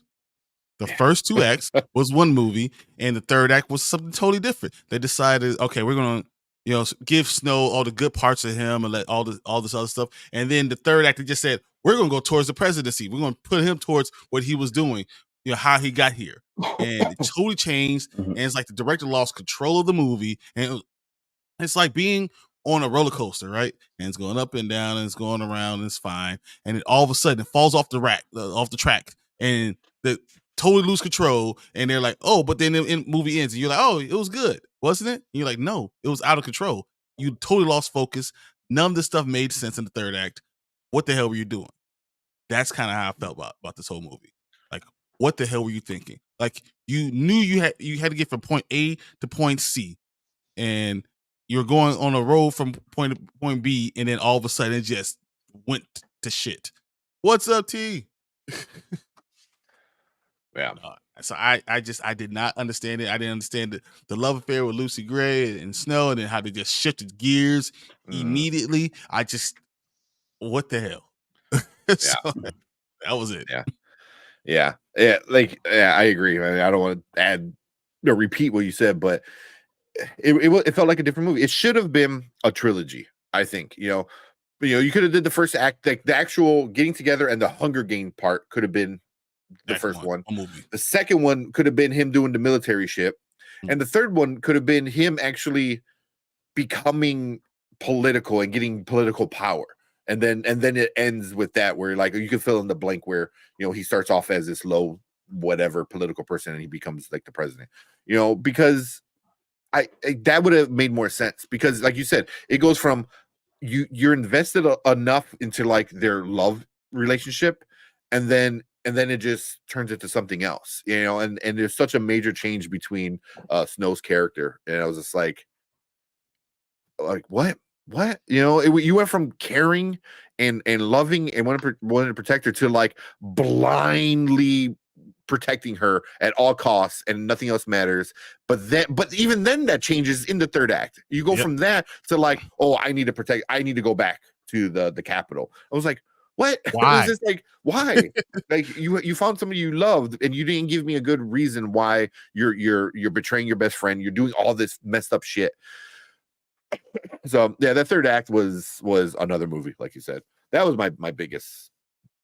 That was really my only problem, you know. And not that I hated the third act, it just felt out of place. Like it should have been its own movie. If they would have done its own movie, I think that would have been better. And then you could have slowly made sense on why he started doing the shit he was doing. It would have been like taking those first 3 Hunger Games and trying to make it all in one movie. Yeah, exactly what it was doing. You know, and it was too much. But cool. So anything we missed out before we get into our ratings, guys? Any one last things you guys want to say? I mean, the writers did a bad job for Act 3. It's almost like they had 2 set of writers. It's like, okay, you're gonna do these 2, and you're gonna do this one, and they never found a way to merge them. They just said, "I was gonna go right into it." Yeah, he gets shipped out, and then boom, that's it. You know, next movie, like we're doing something else. One thing I know we didn't really talk about, Viola Davis. Holy crap, she was amazing in this one. Like, absolutely amazing. You felt her evil, like she felt like an evil doctor, kind of like the you know, the evil professor kind of person, you know, like the mad scientist. She pulled it off amazingly, and it was awesome. It was super awesome. But no, I feel like you understood why James Gunn said everyone else is gone, but you're still Waller. Yeah. That's exactly what that song. Yeah. Like, everyone else, I don't care what you guys do. You guys get away. Henry Cavill, whatever. Viola, you stay. Yeah. So I think, did she win the EGOT, or is she's still missing something from the EGOT? I think she's still missing something. I got probably the Grammy, right? No, I think she won the Grammy. I don't know. I got to double check that one. But cool. Yeah. Because let's just jump into our ratings. She has an EGOT, yeah. She does have the EGOT. She has the EGOT. Nice. Yeah, well deserved. I mean, that woman she goes from Waller to Woman King to like this, and I was like, how are you the same person? How are you just this talented? It's insane. Like, she's so great. But all right, let's get into our ratings. So over here at Spoiler Kings, we do things nice and easy. We do now, later, never. Now means you got to go watch it right now before it's too late. Later means you can wait till it's streaming, and never means you can just skip it altogether. Brandman, what are you giving Hunger Games? I'll give it a later. I thought it was fine. You know, there were definitely elements of it I liked. Yeah. I'm just not terribly huge into Hunger Games, so it's not anything that I really rush out to see. This movie, if I'm being honest, really didn't need to exist. Yeah, it was fine. But yeah, I'll give it a later. You know, you can wait to see you know, President Snow's Eminem phase. Wait until it's on Max or something. It was fine. Yeah, it was fine. Nothing I'd rush to watch again. Yeah. Cool. What you got, Brian? Oh, it's definitely a later. I mean, we just talked about 2 different movies. The first 2 acts, I would probably give it a now. The last act, I would give it a never. That tells me it's a later. It's right in the middle. It's where we meet, you know, and that's what it is. I mean, it has some really good acting parts to it, and I think literally it's the writers that did a bad job and the director that did a bad job, because I think all the actors did exactly what they were supposed to do, and they made the best of the situation. They didn't come to win. So it is what it is. It's a later. You know, I like Hunger Games a lot, but this just wasn't. It's for a person who likes Harry Potter. It's Fantastic Beast. You know, it's that thing that it has good parts, but you can't put it all together because without the main people that you really care about, it's hard to care about the entire movie. So it's a later. Yeah, it's a later for me too. Like you said perfectly, Brian. Like if the first 2 acts, I was at it now. I'm like, by the end of the actual Hunger Game event, I'm like, oh, this is a great movie. And then they just didn't stick the landing. You know, like I said, like it just felt like a different movie. It wasn't a bad story that they were telling. It just felt out of place. You know, and if they would have stuck the landing, this could have been the next trilogy. You know, the next big trilogy. You know, but they didn't stick the landing. You know, they were trying to rush it through and get Snow to where he needed to go, and they didn't take their time, which really sucks.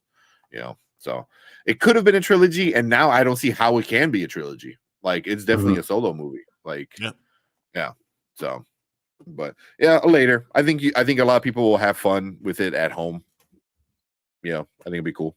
But and then one last thing before we end it is Rotten Tomatoes. So the critics gave it a 64%.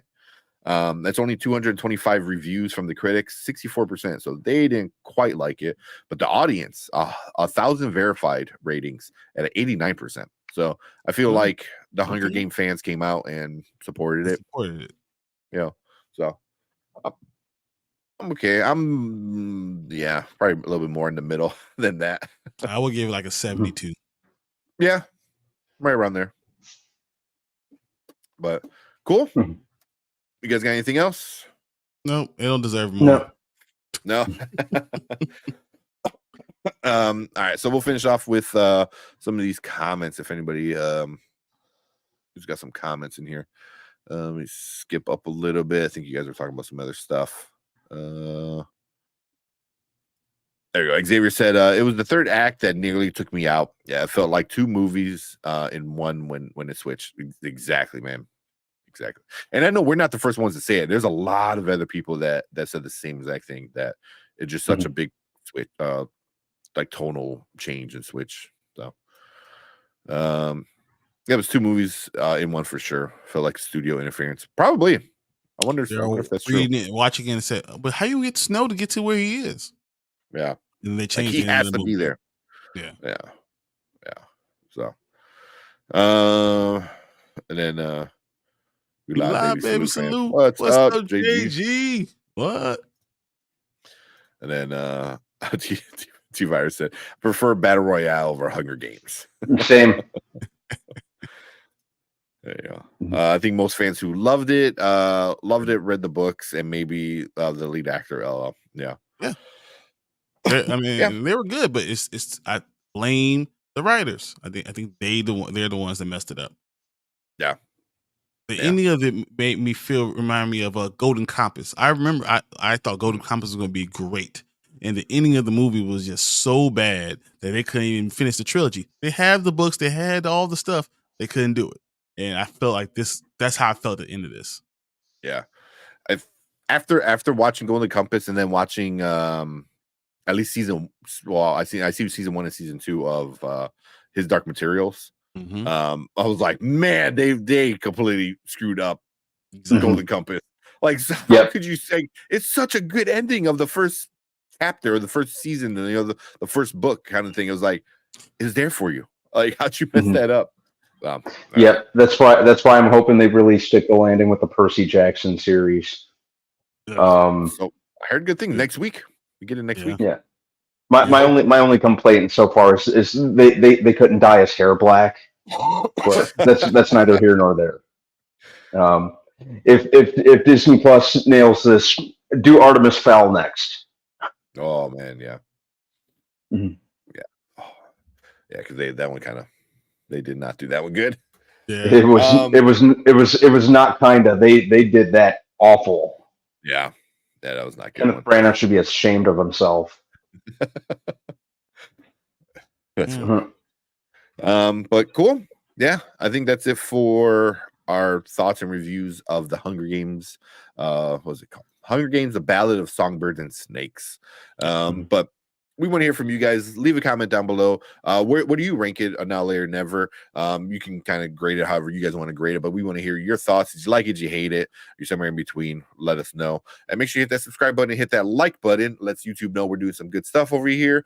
You can come and join us every Monday and Thursday where we're live talking movies, TV, streaming, Hollywood news, a bunch of fun, nerdy stuff. So make sure you come and check us out live and be part of the show. But we appreciate everyone on the replay gang checking us out, and everyone live. Stick around because we are going to talk about our next topic for the night. Yes.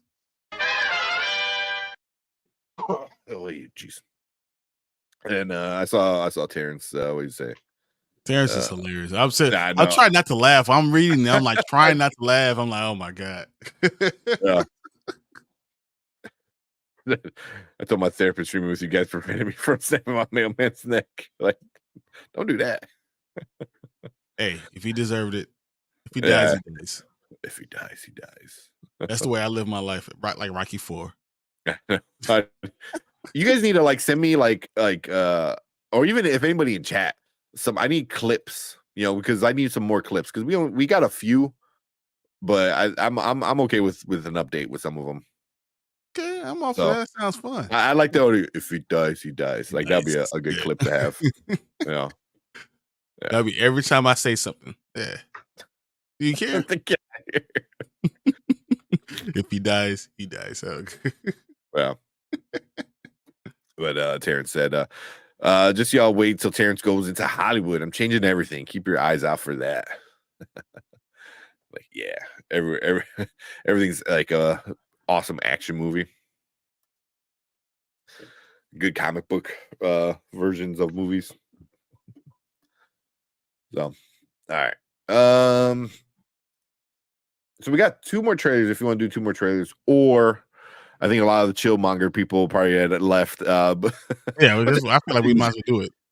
It usually happens. So you want to talk? You want to talk 2 trailers, or you want to do Jonathan Majors? Let's do the main trailer. We gotta do the Dune, and then we can go Jonathan Majors over Kung Fu Panda 4. Kung Fu Panda. Let's go. All right, let's do some Kung Fu Panda. Hold on. Worst case, I said, what you got? Like I said, if one of you guys or both of you guys wind up being with Chill for any reason tomorrow, probably co-stream and stuff like that. So, what happened? There you go. See if I can get it. Oh, you got it. He dies. He dies. That's what I want right there, guys.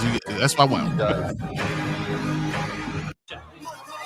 One more time. If he dies, he dies. That's all I want, guys. Right there. That's it.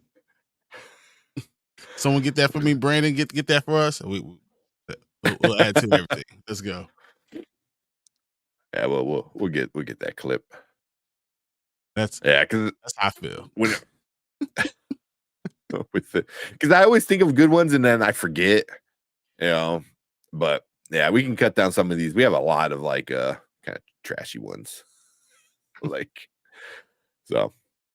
All right, we'll watch Kung Fu Panda 4, Kung Fu, and then Dune, and then we'll see.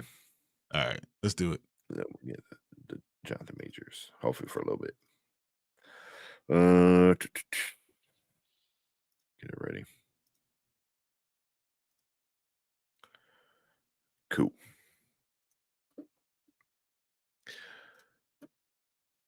Let's do it.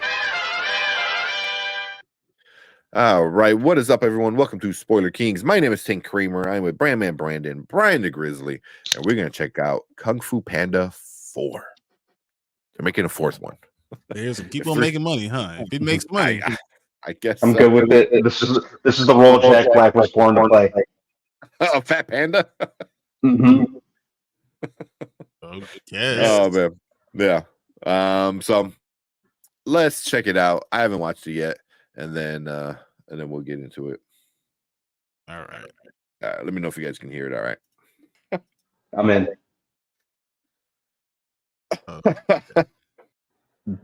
Now we can talk. Yeah, I gotta fix that. I think you guys get that bad echo. Yeah, we got a bad echo with it, but Yeah, I was saying no, that myself. that was fun. That was really good. Man, I thought this was going to be a terrible story, and they were going to just keep on doing a rehash, but that looked pretty cool. Yeah, I love the Kung Fu Panda movies. I'll watch as many as they want to make. Nah, I'm not. It's my favorite Jack Black thing from Jack Black aside from Tenacious D. So yeah, very fun. Awkwafina is like becoming like the go-to actress for voiceover roles. She was in everything. Yeah, she's in Any everything. type of buddy cop thing. You Yeah. gotta have Awkwafina. That's just what it is. She's in that new migration. Yeah, coming out. I'd recognize that 12 pack a day smoker's voice anywhere. But yeah, and Viola Davis is going to be the main villain too. Yeah. But yeah. I'll watch all things Kung Fu Panda. I think my least favorite of the last one was the third one. I didn't dislike it. It just happened to be my least favorite of the three. So hopefully this is a step up from that. But yeah, it's like I said, it's one of my favorite things from Jack Black, and I think it's one of my one of my favorite newer animated franchises. So yeah, I'll watch as many Kung Fu Panda movies as they want to make. So I think Jack Black was the obvious choice for the character of Poe. I don't think anyone else could do that like him. Let me see. I think you're right. That's I keep forgetting what his real name is, but Obi from let me see. Short round. Is it? Yeah. Ke Huy Quan. I'm butchering his pronunciation.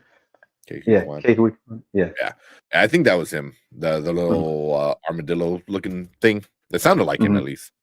So, but it looks like he is in. Yeah, they just announced his casting a couple of days ago. Ah, very cool. Kung Fu Panda. I feel like they're doing exactly what Shrek did. I feel like they're going down the same exact route that Shrek did, and like beat for beat. It's the same company, ain't it? DreamWorks. Yeah, exactly. DreamWorks.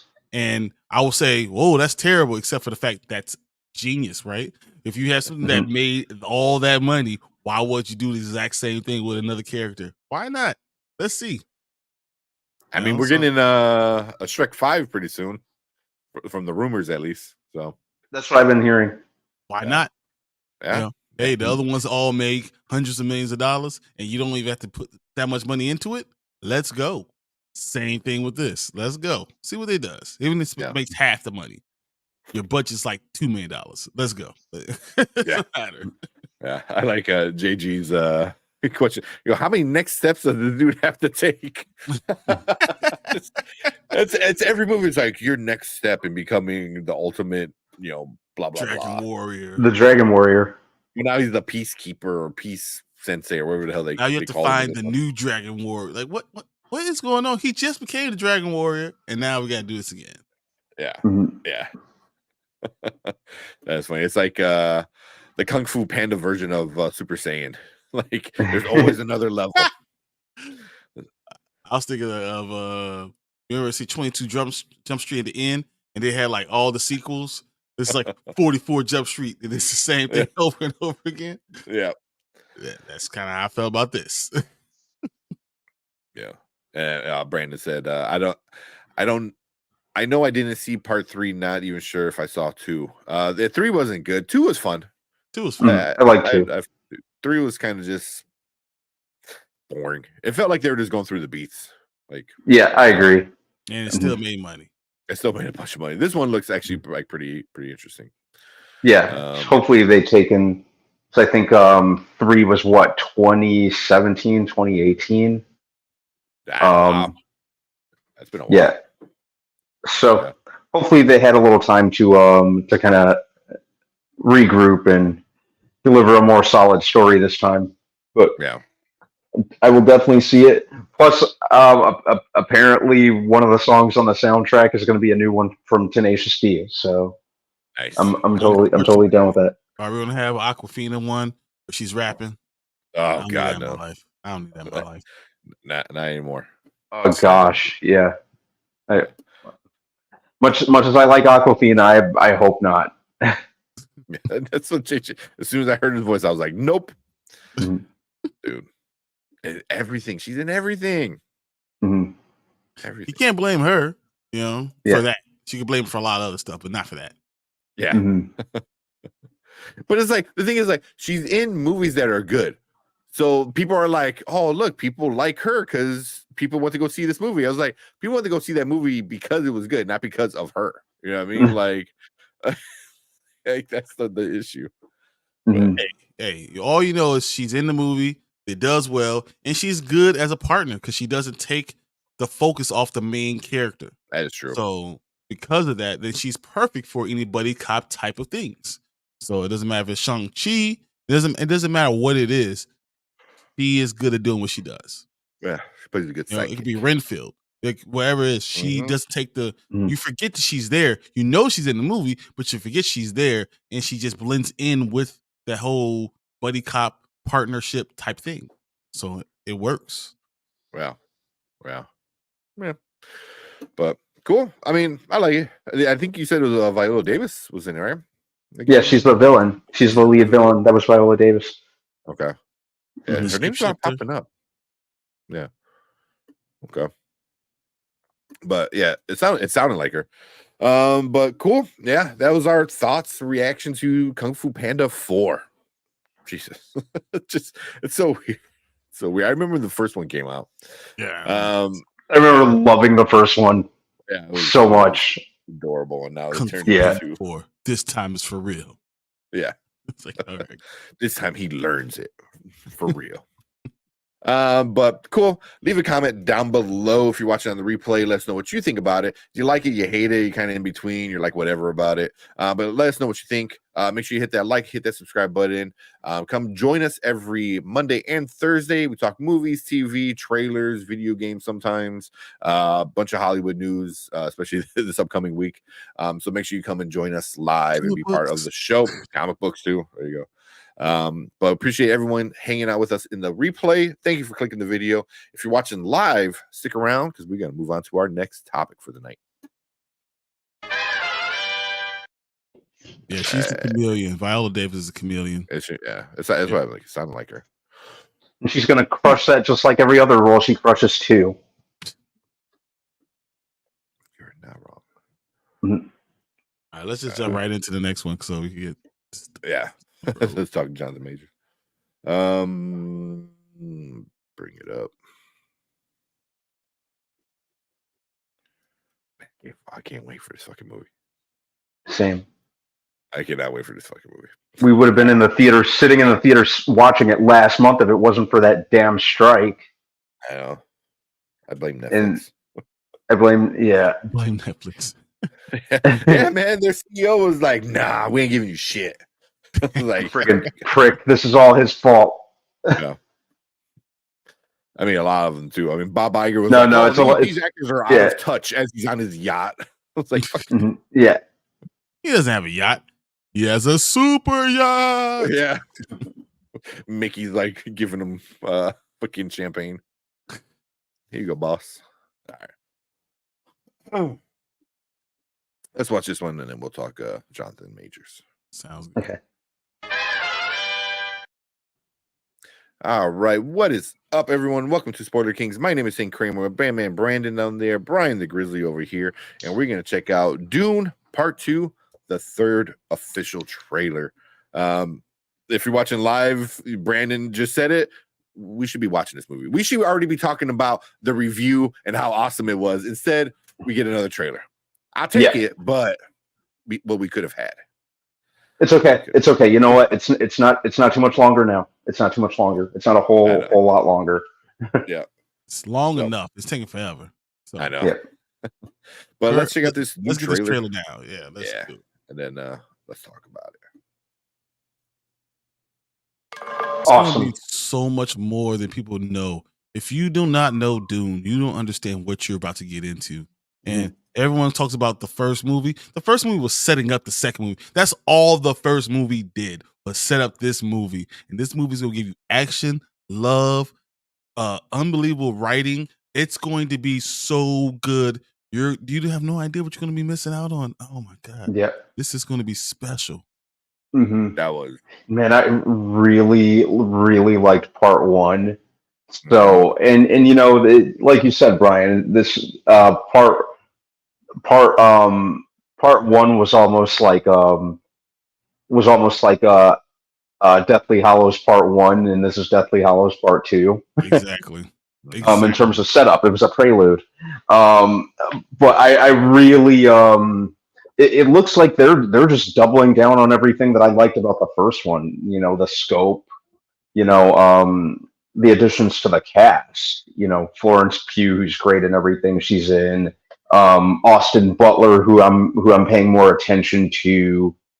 Christopher Walken, Hollywood royalty right there. Hey, Christopher Walken is just Christopher Walken. I mean, that's just that's enough. Yeah. It's good to see him in like a serious actual role because everything he's done, I feel like Makes fun of lately, who he it's kind of like a little goofy. Mm-hmm. Not that it's bad, it's just a little goofy. I think this is like a serious role, obviously. Even though like cameos, but I mean, yeah, this is going to be really interesting. This was a freaking epic trailer. Holy crap! Yeah. Man. I even love this. Like, it's black and white. Why is black and white? It's like, because it's like black and white, and then like, you get like super like reds and stuff like that. Like, man, this movie had to cost so much money to make. Mm-hmm.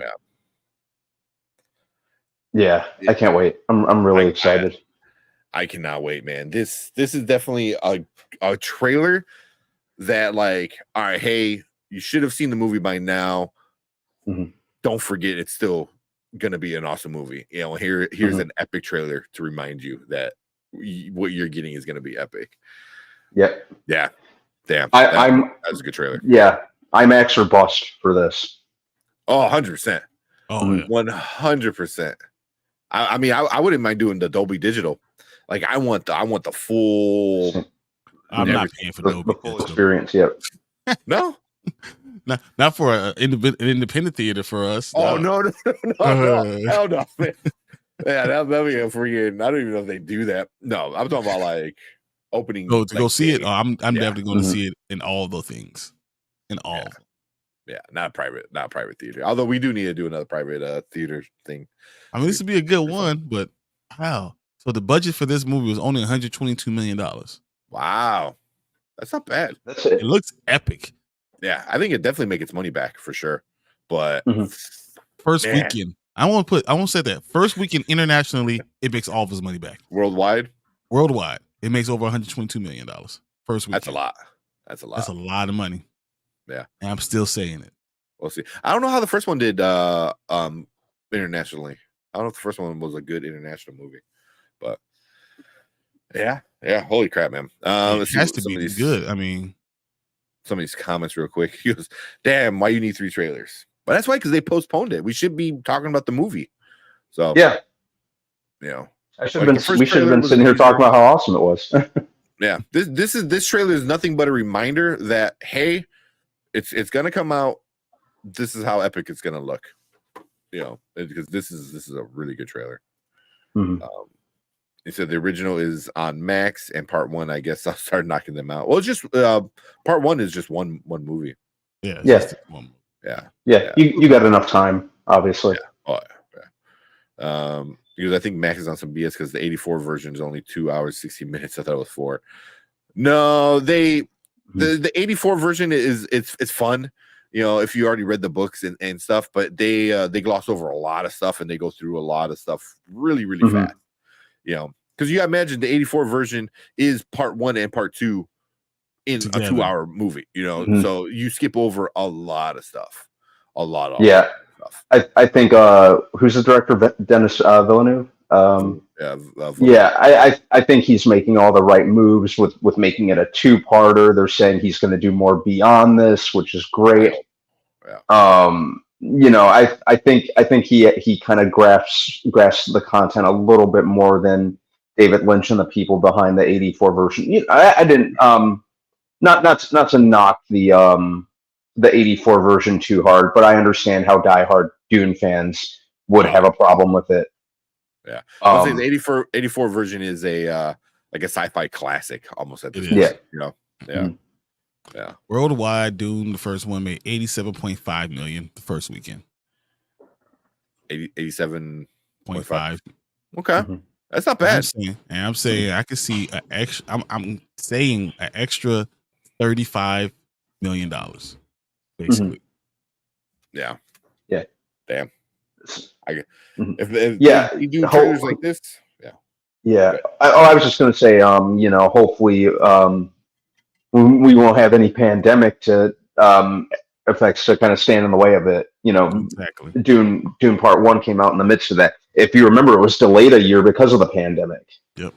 So Um, imagine people were just getting back to the theater and still made that much money. Imagine Yeah. what it does That's right. in March when nothing Mhm. else has come out. It's the first big one all by itself. mhm. I forgot about that. That first one came out right when theaters just started opening up again. Yeah. Yeah. I'm excited. This is easily one of my most anticipated of 2024. Yeah. Mhm. Yeah. Yeah, because I really, really enjoyed the first one. I might watch it again because I bought it on the 4K. So yeah, Mhm. yeah. They said Dune came out 2 tapes when you rented it from. Oh the my video God, I store. remember it. I did. Yeah, I remember that. It was thick too. It was like this huge thing. Oh my goodness. Yeah. Honestly, I'll go see it. Know nothing about it, but I can't say I'm hyped. Watch the first one. But like Yeah, I said, but- like Brian said it perfectly. The first one's a lot of setup for Mhm. this finale, so you got to keep that in mind. Yeah. Mhm. It's going to Yeah. be an epic finale. It's going to be epic. Just period, plain and simple. Yeah.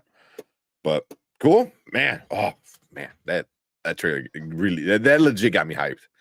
Like all the Mhm. trailers got me hyped, but this one just like it's like a tease. You know, it's like you should have had it by now, but Almost. yeah, I know. Just try a little harder.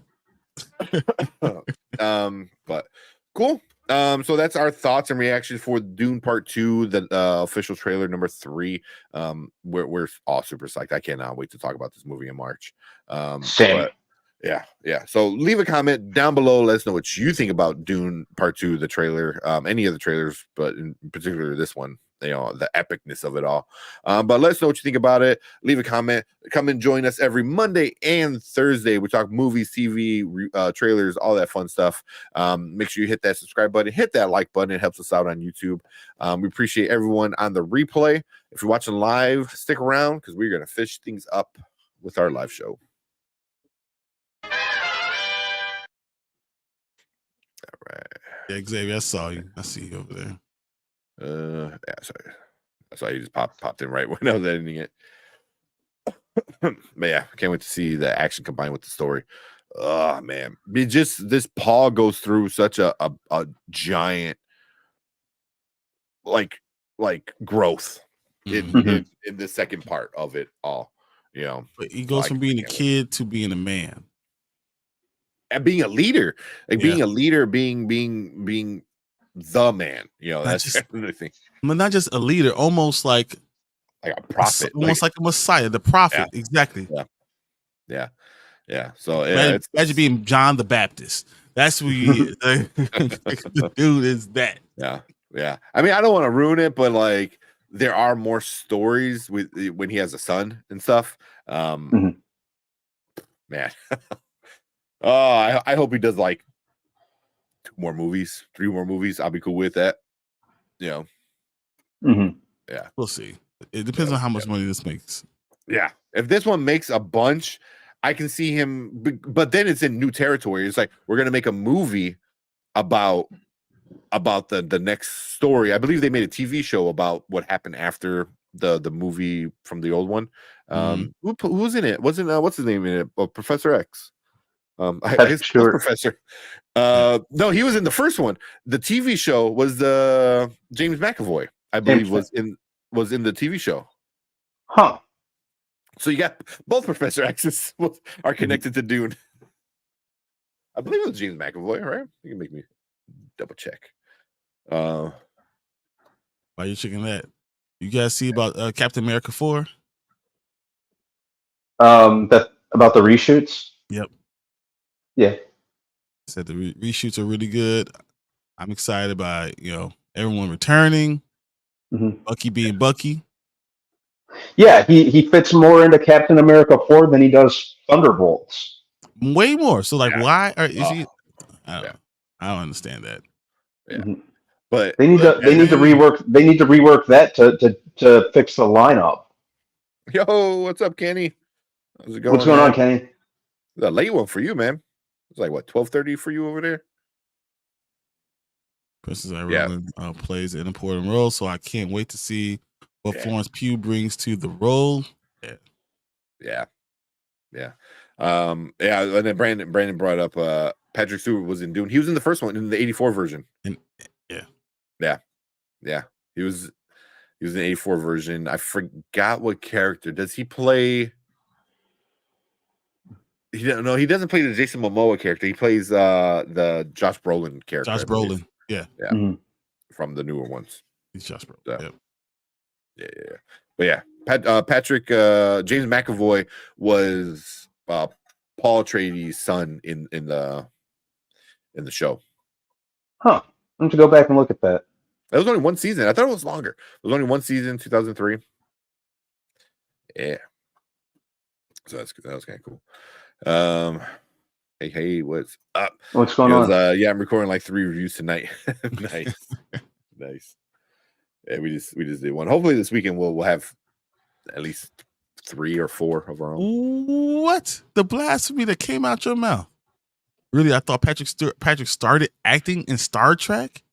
Oh man. Oh no, he was acting way before that. Way before. Patrick Stewart, oh my God, was known as a great actor. Way before that. Oh my He was the first thing I remember him in was Excalibur. Yep. He was in the Same. Excalibur one. Same. Mm-hmm. Yeah. He was out there way before Star Trek. Yeah. He's 83. Star Trek didn't come until 91. So like there's a lot of movies between there. 91? Yeah, like 89, 90, 91. Yeah, it's a decent Hennessy. I don't know, something is he the Hamlet one. Hamlet, he was probably the best. But besides now, Denzel now. Yeah. The Dune he was in. Oh yeah, he was in Nausicaa of the Wind. Another Studio Ghibli movie that I love. Yeah. I love that one too. I know it's a LA TV Story. series. Yeah, he was doing a lot of TV stuff too. He was in Men in Tights. Forgot. Oh yeah, he was great. He was King. The King. Was it King Richard? I think so. I think it's King Richard. Yeah. So he was in a bunch of stuff. But I think he's probably still most known for Star Trek Now, but like now, now throughout his career, he was well known, but he was a Shakespearean actor. Yeah, known as one of the best for the next generation. And when he started, they actually started him first. They wanted him to wear a hairpiece because he was bald. Oh, really? He was known to be bald really early. So he was bald at like 30. So they actually have there's pictures of him in the hairpiece that he was going to have for the next generation. Really? Multiple That's so ones. weird. And they saw him one time with his bald head, and they fell in love. But he was supposed to have a hairpiece when they first were shooting the pilot. Oh, that's weird. That's super weird. There you go. Oh yeah, so I saw his post. So he's gonna do Wonka, the Iron Claw, and the Holdovers. So I think Wonka we're doing on Monday. Yeah, because we're all seeing it this weekend and stuff. When is it? I thought the Iron Claw comes out next weekend. There's theaters that are screening it or showing it early. Actually, I thought about they were showing it at the AMC a couple blocks away from me as early as yesterday. I just I haven't thought about going. I'm just not sure if I can handle it. I mean I can't wait to see it. I know it's gonna be it's gonna make you cry, but it's gonna be a great movie because I heard so many good things about it so far. and the holdovers. So Yeah, let me I show think the you. holdovers. I'll do a solo review. Wonka. We're doing stuff on Monday, and then whenever we all get to see the Iron Claw. Yeah, what you got? Come on. Ah, that's so weird.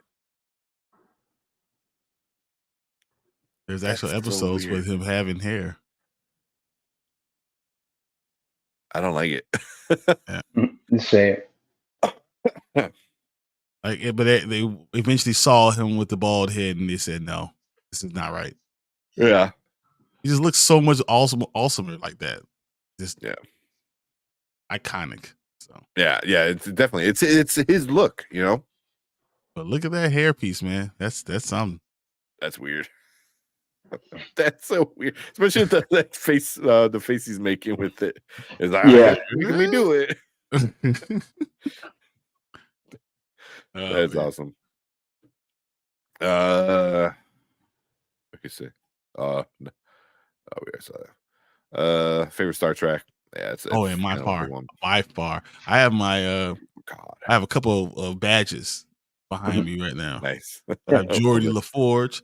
I have all the Funko Pops, all of them. Yeah. It was my introduction to Star Trek. Yeah. I think some of my earliest childhood memories were sitting either in the living room or my parents' bedroom because my dad really liked to watch it. My parents would let me lay in the bed with them and watch it. Nice. When I was that's like one of my earliest memories that I can kind of go back and kind of vividly see. Yeah. My parents liked it, but at a young age, I really, really just loved it. By the time I was 6 or 7, I was enthralled. Totally enthralled. I've now watched every episode at least 40 times. At least. See, I was the opposite. Times. My mom's a little bit into sci-fi, but not that much. My dad, not at all. So like all my nerdy geekiness is my grandfather. Like legit. Because I remember him always having like Highlander on or a Star Trek show on. And I remember watching I'm like, this is stupid. And then next thing you know, I'm like watching it with him. So I was like, what? But yeah, but I was never as big of a Star Trek as I was Star Wars, because he would always put Star Wars on and be like, oh yeah. It's like, I mean, Star Wars is good. I was always a Trekkie before I was a Star Wars person. Same. I got into Star Wars like later on. Yeah.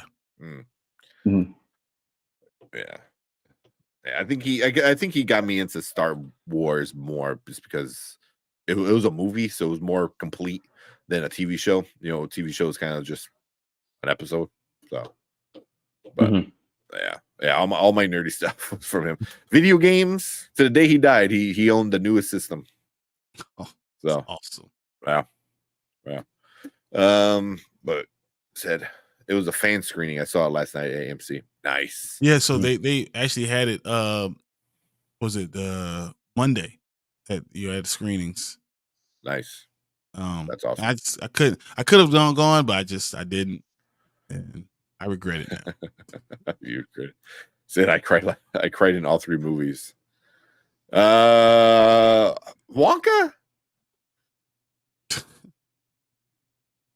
I might have a very unpopular opinion with Wonka, I think.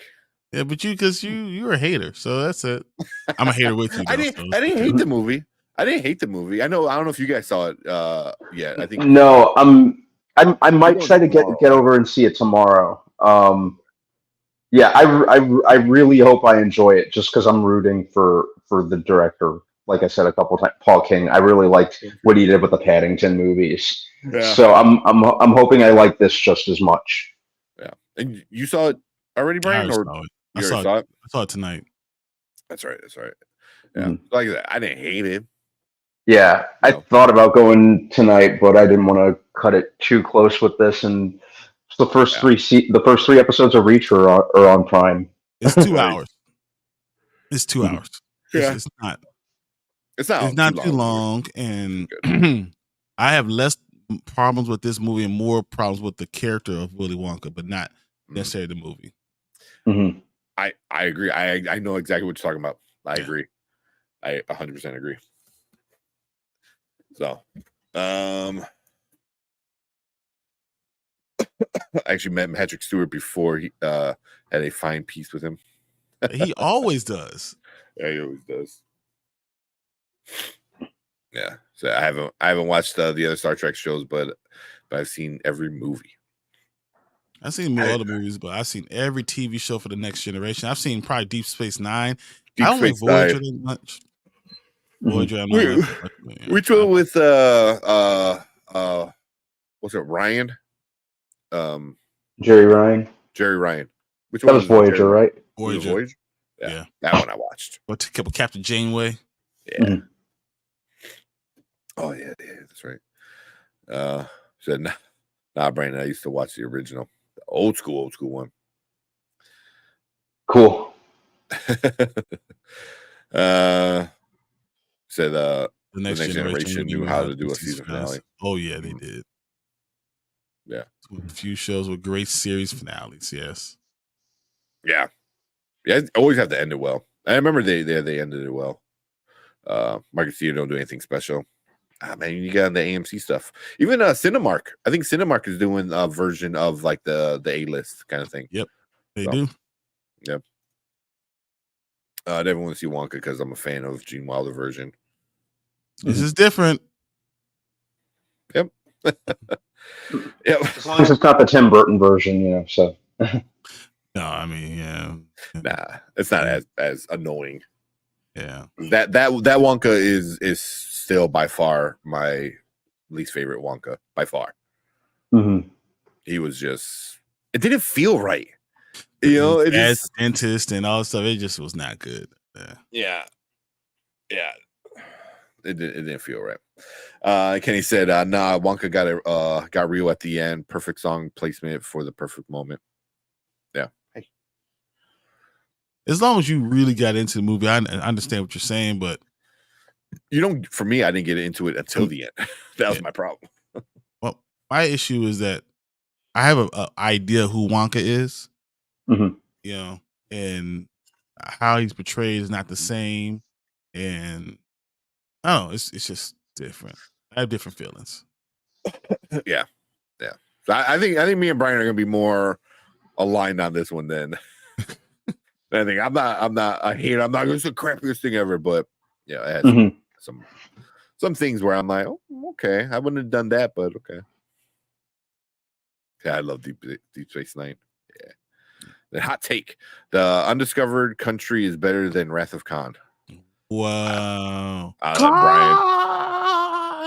I've seen Wrath of Khan. I don't know if I've seen the Undiscovered Country.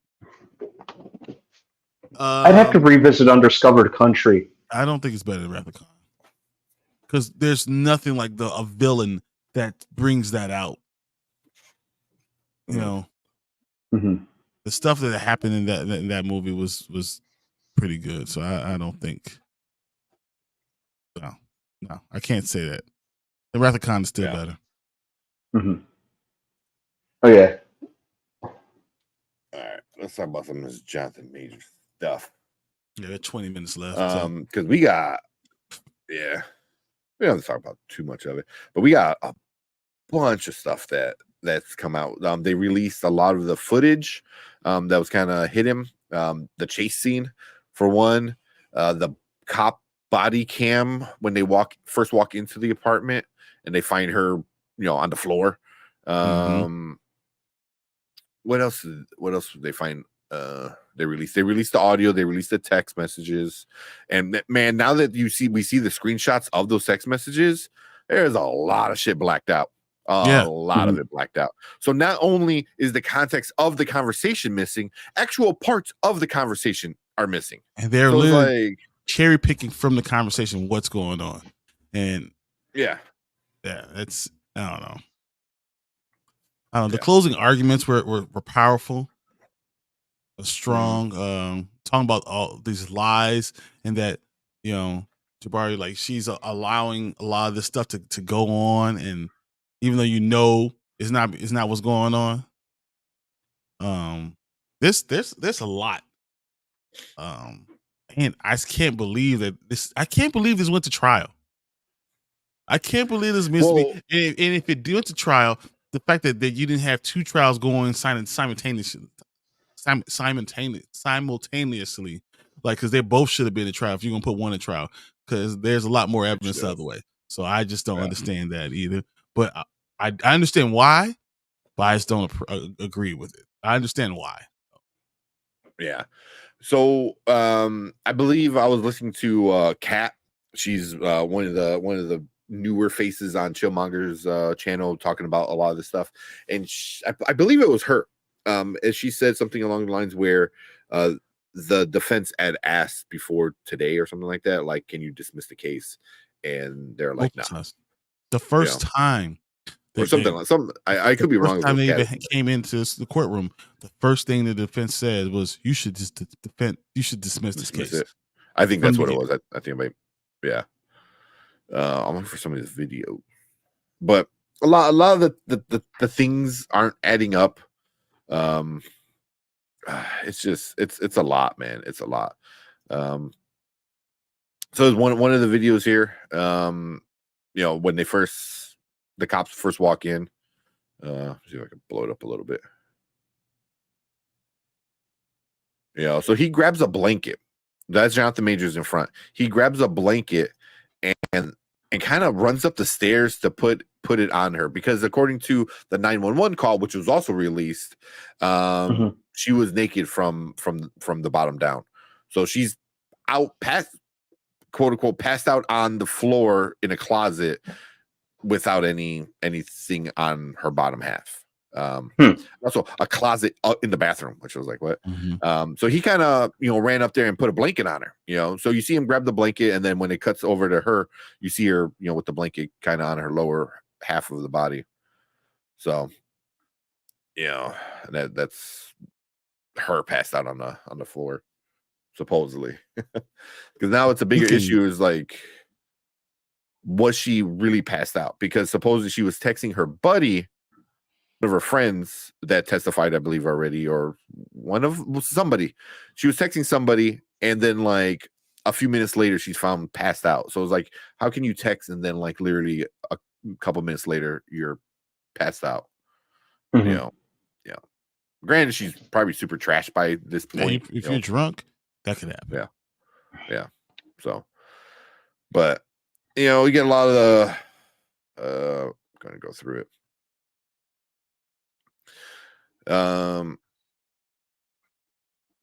So she's saying this. We talked to Jonathan Majors. Who's this? Like a talent agent or something like that. So like 10:45, Majors calls his agent and kind of freaks out. 11:07, Jabari texts her friend Holly. Then 11:12, Jonathan calls 911, right? And then 11:20 is when the police show up. So 11:07, she sends a text, and then was it 13 minutes later, the cops show up, and that's when she's like passed out. So it's just so stupid.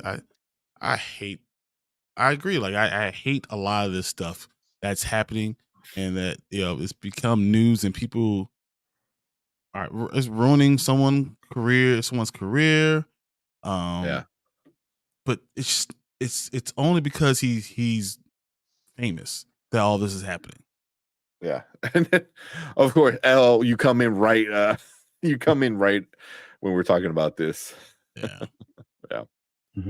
It sucks, but honestly, this is something I always try to frame it as say Ashley worked at a domestic violence place, and a lot of these laws are built to help support and protect parties that can't protect themselves, because there are people that are out there that are terrible people, and you have to protect them.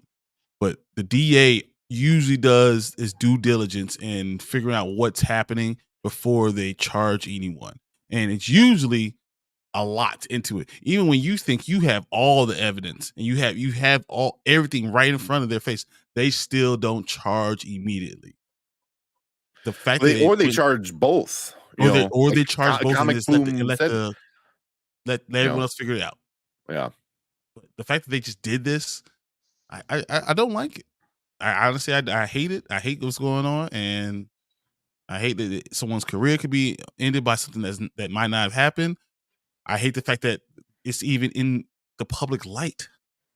But it's probably safer to put it in the public light, because if not, then you can do whatever you want, and you can railroad people, and you can come up with anything. So, yeah. Well, they are pretty much railroading him before anything was even proven. You know, his agency had dropped him. You know, all like the ads that he was in on TV were pulled. They're very will they won't they when it comes to his role as Kang. You know, before anything was even proven or set in stone. So I think that's one of the more irksome, if not the most irksome thing about this. You know, yeah, it's an all around. I think unfortunate is putting it very lightly, and yeah, before anything even really came to light, you know, it was all kind of going by hearsay, which I think sucks. But you know, even if he is proven not guilty, I think the fallout from this, you know, there's still going to be a lot of that for Majors. Unfortunately, you know, who knows if he'll really be able to like kind of pick up the pieces from where his career was headed, because dude was about to skyrocket. Yeah. You know. Yeah. Yeah. Mm-hmm. I know, but I think I keep on going with more. I don't like when people are taking advantage of situations. As I said, the laws are out there for a certain reason, because to protect the party that's really needs to be protected. You know, but it's always the people that are doing the most that are trying to take advantage of that make it hard to continue to have these type of laws. And you know, because it's not going to be equal. It's going to be whoever's the one that needs to be protected. That's who they're going to protect. That's how it's written up. And then they try to sort through it later, but they protect one party and they usually charge both. And you can both be arrested, and you can't leave the scene. You must be at the scene, because if you leave the scene, you left the scene of a crime, then they'll arrest you. So like it was a no-win situation for him. And if nothing actually happened, then they shouldn't have pressed charges. They should have done the due diligence and shouldn't have gotten to that point, because now if something really does happen with a star and someone really does do these crazy things, are they going to look at it and with like a grain of salt say, oh, did he really do it? Or are they going to really investigate it the way it needs to be investigated? Because there's times where people are horrible people and do things, and men put their hands on women and do crazy things. They do. It happens a lot, you know, but a case like this, I think, kind of just puts everything in the doubt. Now you have to prove it twice, you know, and I just hate having these type of cases out there, and that this is getting as much publicity as possible as it is getting. Yeah. Yeah. You know, I mean, you know, it is like, you know, they're both kind of gross. Like the text messages weren't good on face value. They looked really bad. You know, it's really like how they're going to be, you know, like for me, like the Amber Heard Johnny Depp thing, you know, was, you know, they were both kind of like really bad for each other, you know, and sometimes that's what happens. You know, maybe neither of them are actual toxic people, but together, oh man, you know, that's when the shit hits the fan and they're both horrible people. You know, I mean, I don't know, you know, so that's kind of the thing. It's like, you know, it's sometimes a toxic relationship just makes both people look toxic, you know, and maybe they're not, you know, but you know, like Professor said, you know, he hated that, you know, people took the text and ran with them, you know, and yeah, you took texts out of context and you know, highly redacted, you know, so a lot of the conversations are they took parts of this conversation instead of the full thing. We never got the full information. Yeah. So you know, there's things that make Jonathan like the you know, I'm a great man. Definitely, if if that's what is said in an article, you read that, you're like, oh, he's a cocky son of a bitch. He's really, really bad. But then you play the whole thing and you're like, I get what he's going at, and I think he might have used like the incorrect words, but he was just like, he goes, I need to be great, not only for me, but for you, for he even said for the culture, you know, like there was things he was like trying to push, like, you know, like, you can't mess up. And I said, yeah, I feel this was mutually toxic situation. Kind of was. I mean, they both said they wanted to kill themselves, you know, at one point or another. So, you know, that's definitely not good on either side. You know, yeah, I'm not a fan of tiny hats and coffee cups.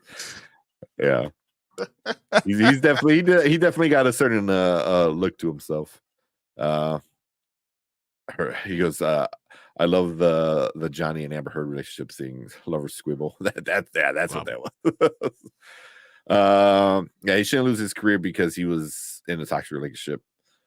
I mean, yeah. I mean, that's when it starts to becoming, you know, a big thing. It's like, you know, I'm sure there's levels of it, you know, like if he did something really, really bad, like actually hurt her or, you know, stuff like that. But, you know, now you're like, at what level is it, you know? And, you know, it's just like a lot of the people are coming out and saying like, you know, he chose though. Yeah. Is the one woman who chose to be with him. He chose. He chose to be with her. So it's kind of like you know, you have to know what you're asking, what you're getting into. But once again, once he got into the middle of that situation, he could not walk away. You can't say, oh, why didn't you just walk away? You can't. If you walk away, you're walking away from the scene of a crime. If someone ever does press charges, and you will be arrested immediately. Yeah. That is the law. That is what it says. That's how they do it every single time. So it's dangerous. And he didn't make that decision to be with her, and her with him. And when you know something's toxic, you should get out. But no one does the right thing all the time. Yeah, but that's why it's like after the first instance, you actively choose to be involved with that person. And it's not that easy, man. I now, you know, looking back at you know, certain relationships I had, you know, I was like, damn, that, you know, you start seeing the red flags. I'm like, I should have broke up there. I should have broke up there. I should have broke up there. Like there was multiple times where I was like, or we should have stayed broken up. You know what I mean? So there's definitely like those things. Like I can't speak for everybody, but I'm sure a lot of people have stuff like that where I was like, and I was with this person for a while, you know, and now looking back, I was like, fuck. Like the signs were there, but you don't notice them, you know. So you know, you always try to, you know, it's hard when you're inside the relationship, and from the outside you look it in, you can see it, but when you're inside, it's just not that simple. It's hard. Yeah, it's very, very different. Yeah, it's not that simple at all. Yeah, it's different, you know, because then you're like, I still love this person, even though they're this and that, and if you love this person, since you work through it. Since you fight for a relationship, that if you say you love this person, you're supposed to do these things. Yeah, I've been in that there, definitely been there. Yeah, you know, because like I took how he told her like you need to be like who's the women he said. Coretta Scott King and Michelle Obama. You know, out of context that sounds bad, but he was saying like you need to be a great like spouse. You know, like these women were. You know, and. You know, and then you hear, you know, read the stories about Michelle Obama. Like it wasn't all peaches and like, oh, he's the greatest man ever. Like they had fights, and you know, she says, yeah. What relationship is, you know? Yeah, so it's like you don't need to be perfect, but you need to like not come home drunk every single day, you know, and start bringing other drunk people to our house. You know, like I don't know if that's a lot to ask for. Yeah, Brandon, I see my broad for 4 years being abused. Yeah. My dude said broad. Old school. I'm still waiting for you to use toots, Brandon. Toots. Where's that? So real quick, this is the chase scene. You know that we all kind of probably seen by now. You know, so it seems like he just like pushes her off. So this is the part where she's like, he tossed me like a football. You know, he was definitely aggressive. I can see that, but he didn't like shove her. And he was trying to like, you stay, I'm leaving. And she wasn't having that. You know, just left the door open. That poor cab driver. It's like, what the fuck? You know, so it looked like he tried snatching the phone and then running, and then you know she's chasing him in heels and leather pants. Mhm. He's got his short pants and he's got his floods on. Floods and loafers. So this is the crazy where like legging it. bro, yeah. Danny Duzlaw, I believe, or Danny Atlaw. I'm sorry if I forgot her tag, but Danny said like people were starting to laugh in the court when this was Dude, being he played. took off though, man. He took like Yeah. he was kinging, like for real. Yeah. Like, And she almost gets hit by a car. She doesn't even look, you know. So yeah. So who's chasing someone 8 blocks? and then here she starts to slow down.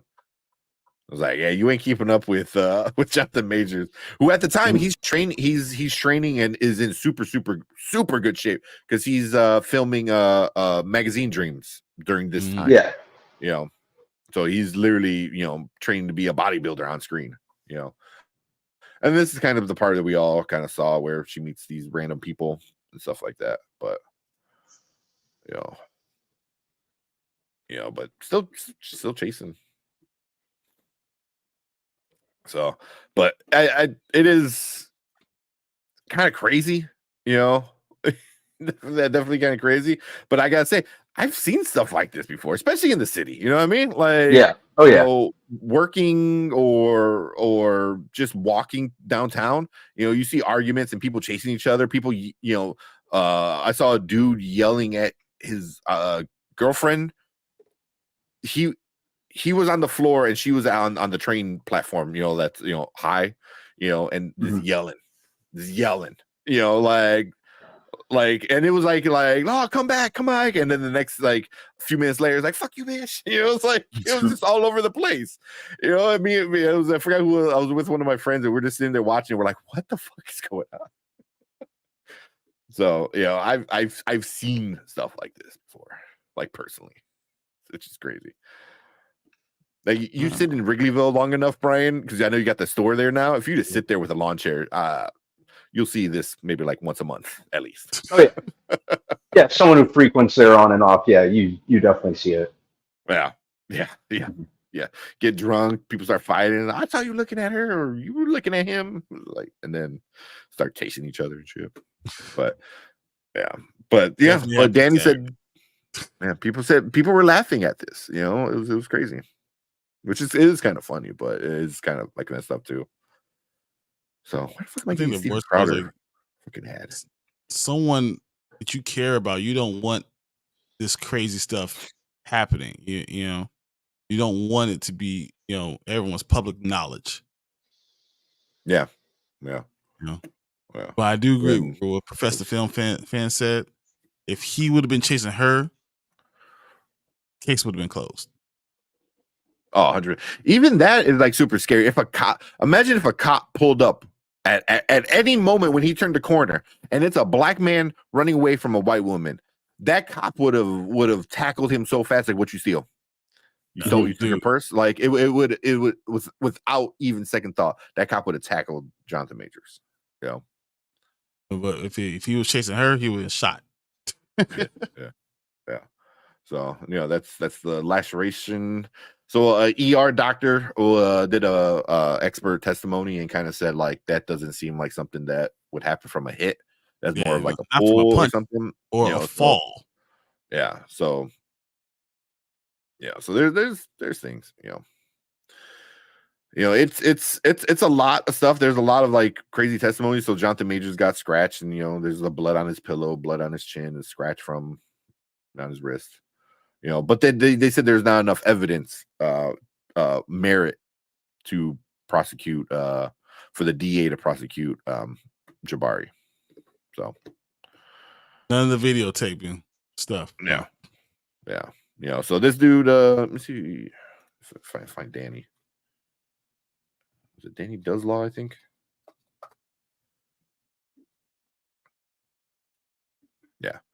Yeah, so Danny is the one that's been in the court, with stuff like that, you know. So she's been saying, you know, the jurors, they want detailed judge explanation of each of the charge, a video interaction outside the car, so Exhibit 5, and they want the 911 call. So they're in deliberation right now, and this is the stuff they requested. So she's been kind of talking about a bunch of stuff too. Giving pretty good notes with it all. But yeah, it's funny how coming all the spotlight came off of the police officers that got this thing, got the information from her, coerced her for a lot of this stuff. Mm-hmm. It's like, we're not going to focus on them. Yeah. Even the I believe 2-3 of the cops took the stand, and a lot of them didn't help the case. Yeah, well, this the one who decided to arrest Jonathan Majors. It was the one who was in charge. The other one was like, no. I just did what he was told me to do. Basically, yeah. We didn't have any facts. Yeah. Then there's the other one, Officer Mejia, I believe it was. Mm-hmm. He's the one that took Jonathan's thing to put the arrest out for Jabari, and supposedly I have to read in what happened with this one. I didn't read too much into it, but supposedly the DA said don't do that, and he did it anyway. So I don't know if that's true or not. I would have to read through her notes and see what was said. But that was one of the allegations between the cops and stuff like that. So, yeah, they talked about domestic violence social worker. One of the guys that were there, police department people. I mean, one of the cops was like, "Oh yeah, he choked her and bashed her in the head," and then she denied that. Everyone denied it, but the cop still said like, "Oh yeah, no, that's what I wrote down. That's what happened." That was the one who was the lead cop, and he was the one that said Jonathan Majors needs to get arrested. Yeah. Everyone else said no. I never heard her say that. She never admitted to that. Yeah. So. Yeah. So it's tough, man. It's a terrible situation to be put in. Yeah. And the fact That's that fun to unpack. What about this? The fact that what if he gets somehow one of the lesser charges, and they said it's possible he could have done this. We have no facts, but it's possible this could have happened. And it was demeanor and it's like a fine or something like that. But he would have been found guilty in a court of law of something. His career could be over.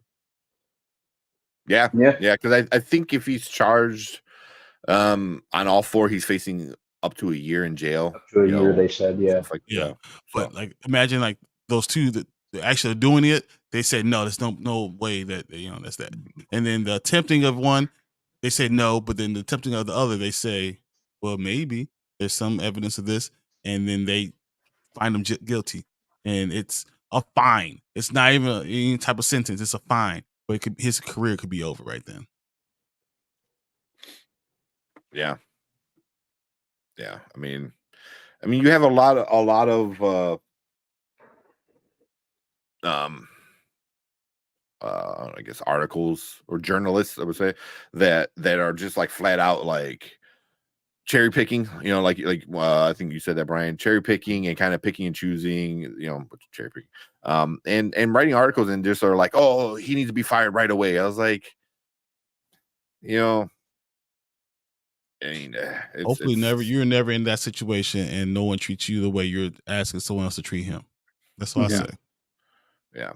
Like I read those articles by 2 people. I don't want to put it out there on blast or whatever, but those 2 articles I read, they both read very, very similar, and both read like, you don't know, you never been through stuff like that. You never been like, like you could be arrested, if you call 911, like I know people that were like that, and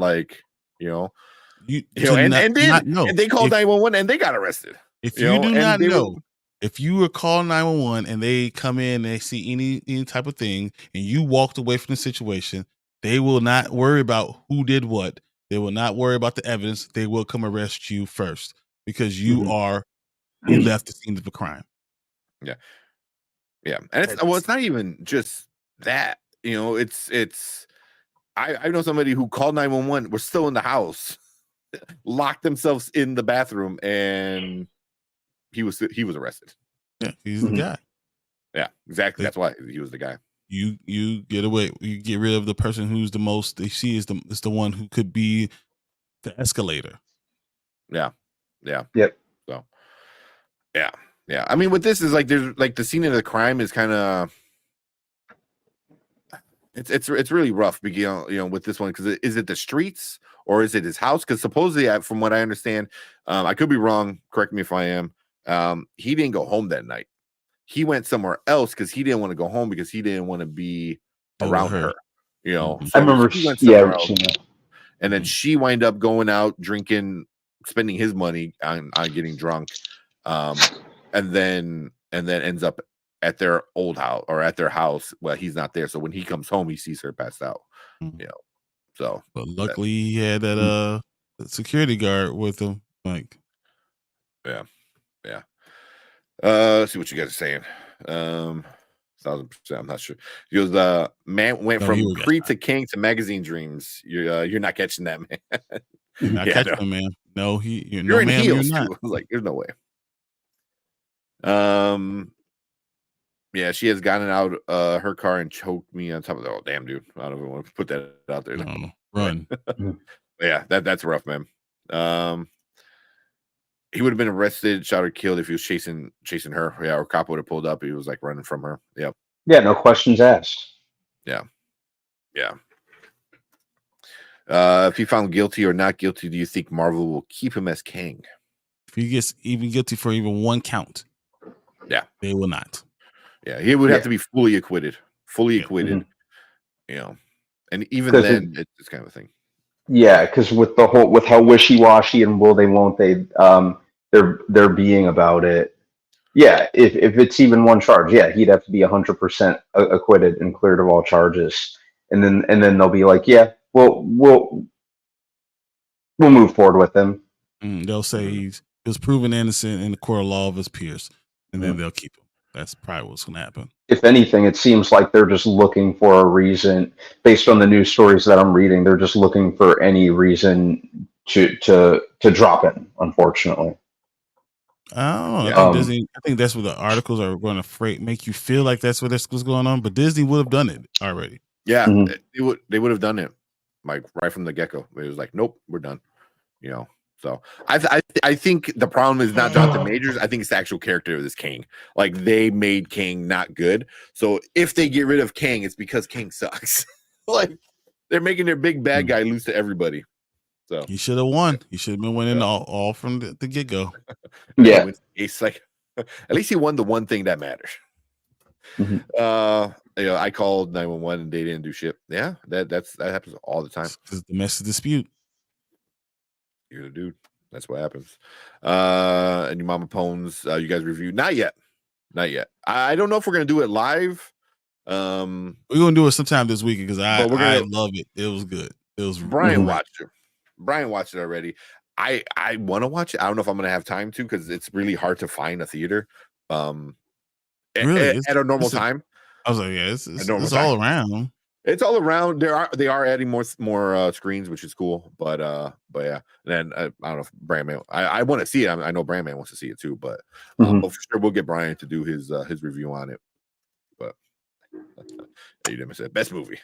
Yes, exactly. That's what everyone's saying. Exactly. Yeah. So I actually saw it in Dolby IMAX. Oh, nice. That's the way to go, man. When he roars, fucking vibrates the whole theater. But yeah, just to finish up with this stuff, Danny was, like I said, she's been doing pretty good. Said Jonathan's agent. You have an expert witness, talking about her injuries. The police officer that put the incident to arrest Jabari. Then this was a social worker, which that was probably not too much. A friend that was out on the streets, then all the police officers. They played the 911 calls. Chloe, who was also another random friend, I believe.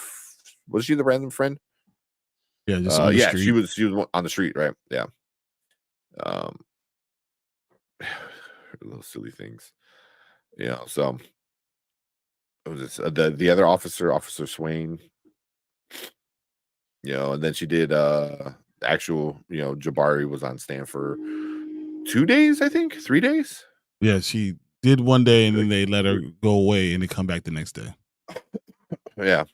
So they had a decent amount of people testifying for it, but from a lot of stuff I read, of actual, like, Danny does a good job with actual let me see if I can break up like a thing, because I know she like breaks it down pretty well in some of them.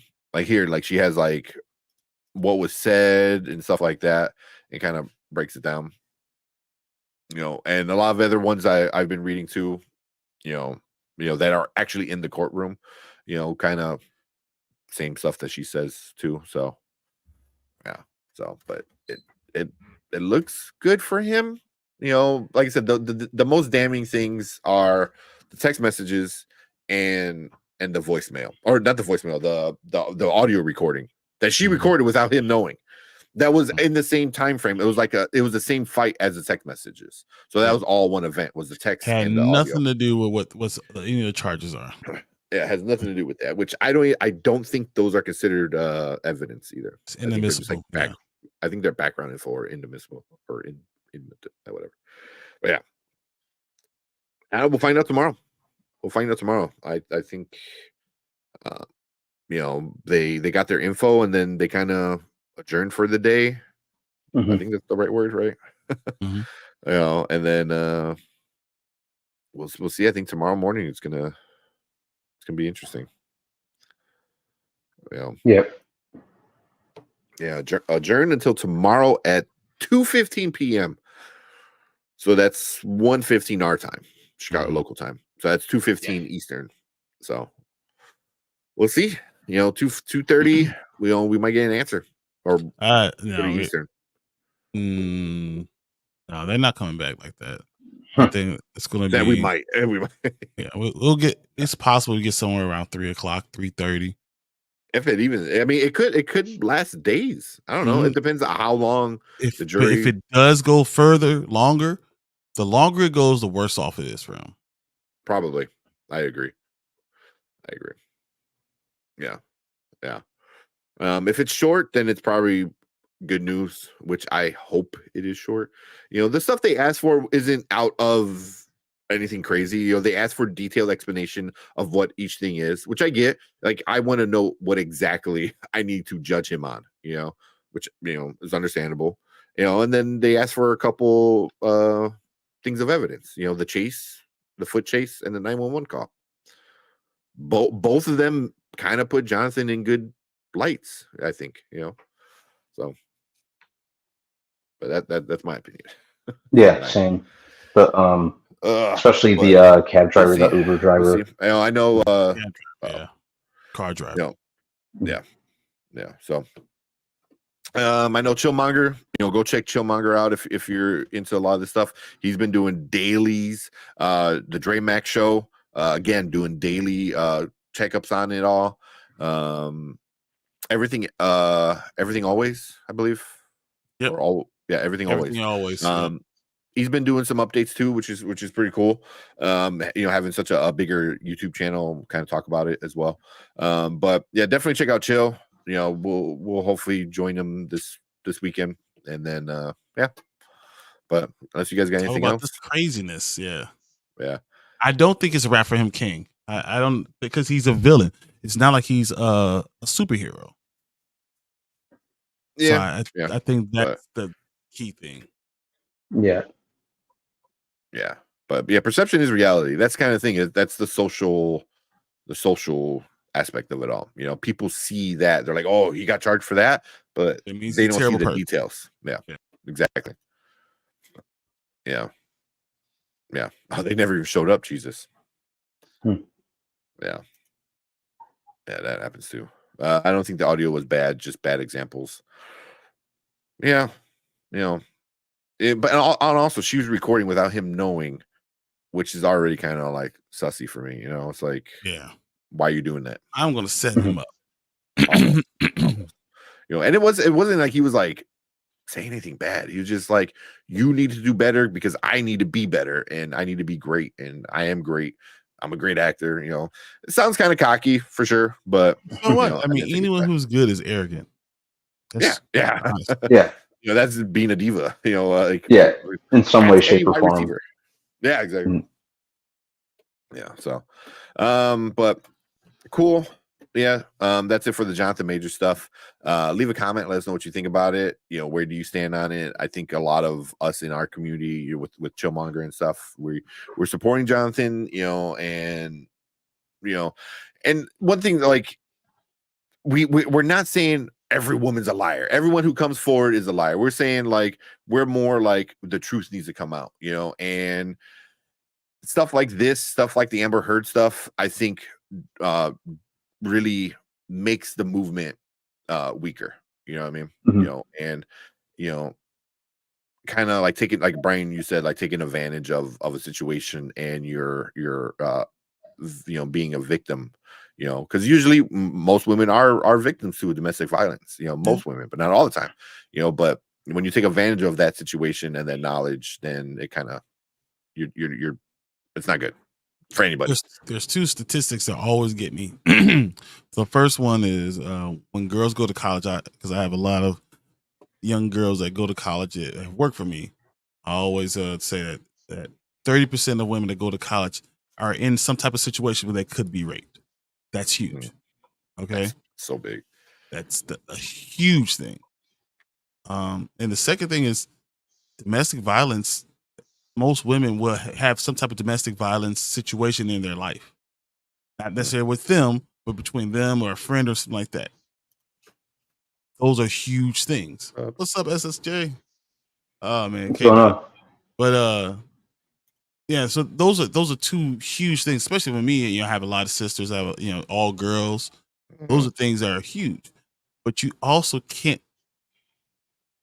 you know, because that's such a high number, you can't take advantage of situations when you're not doing right. When you didn't do the right thing, you're setting someone else up because you're ruining someone else's chance of being heard.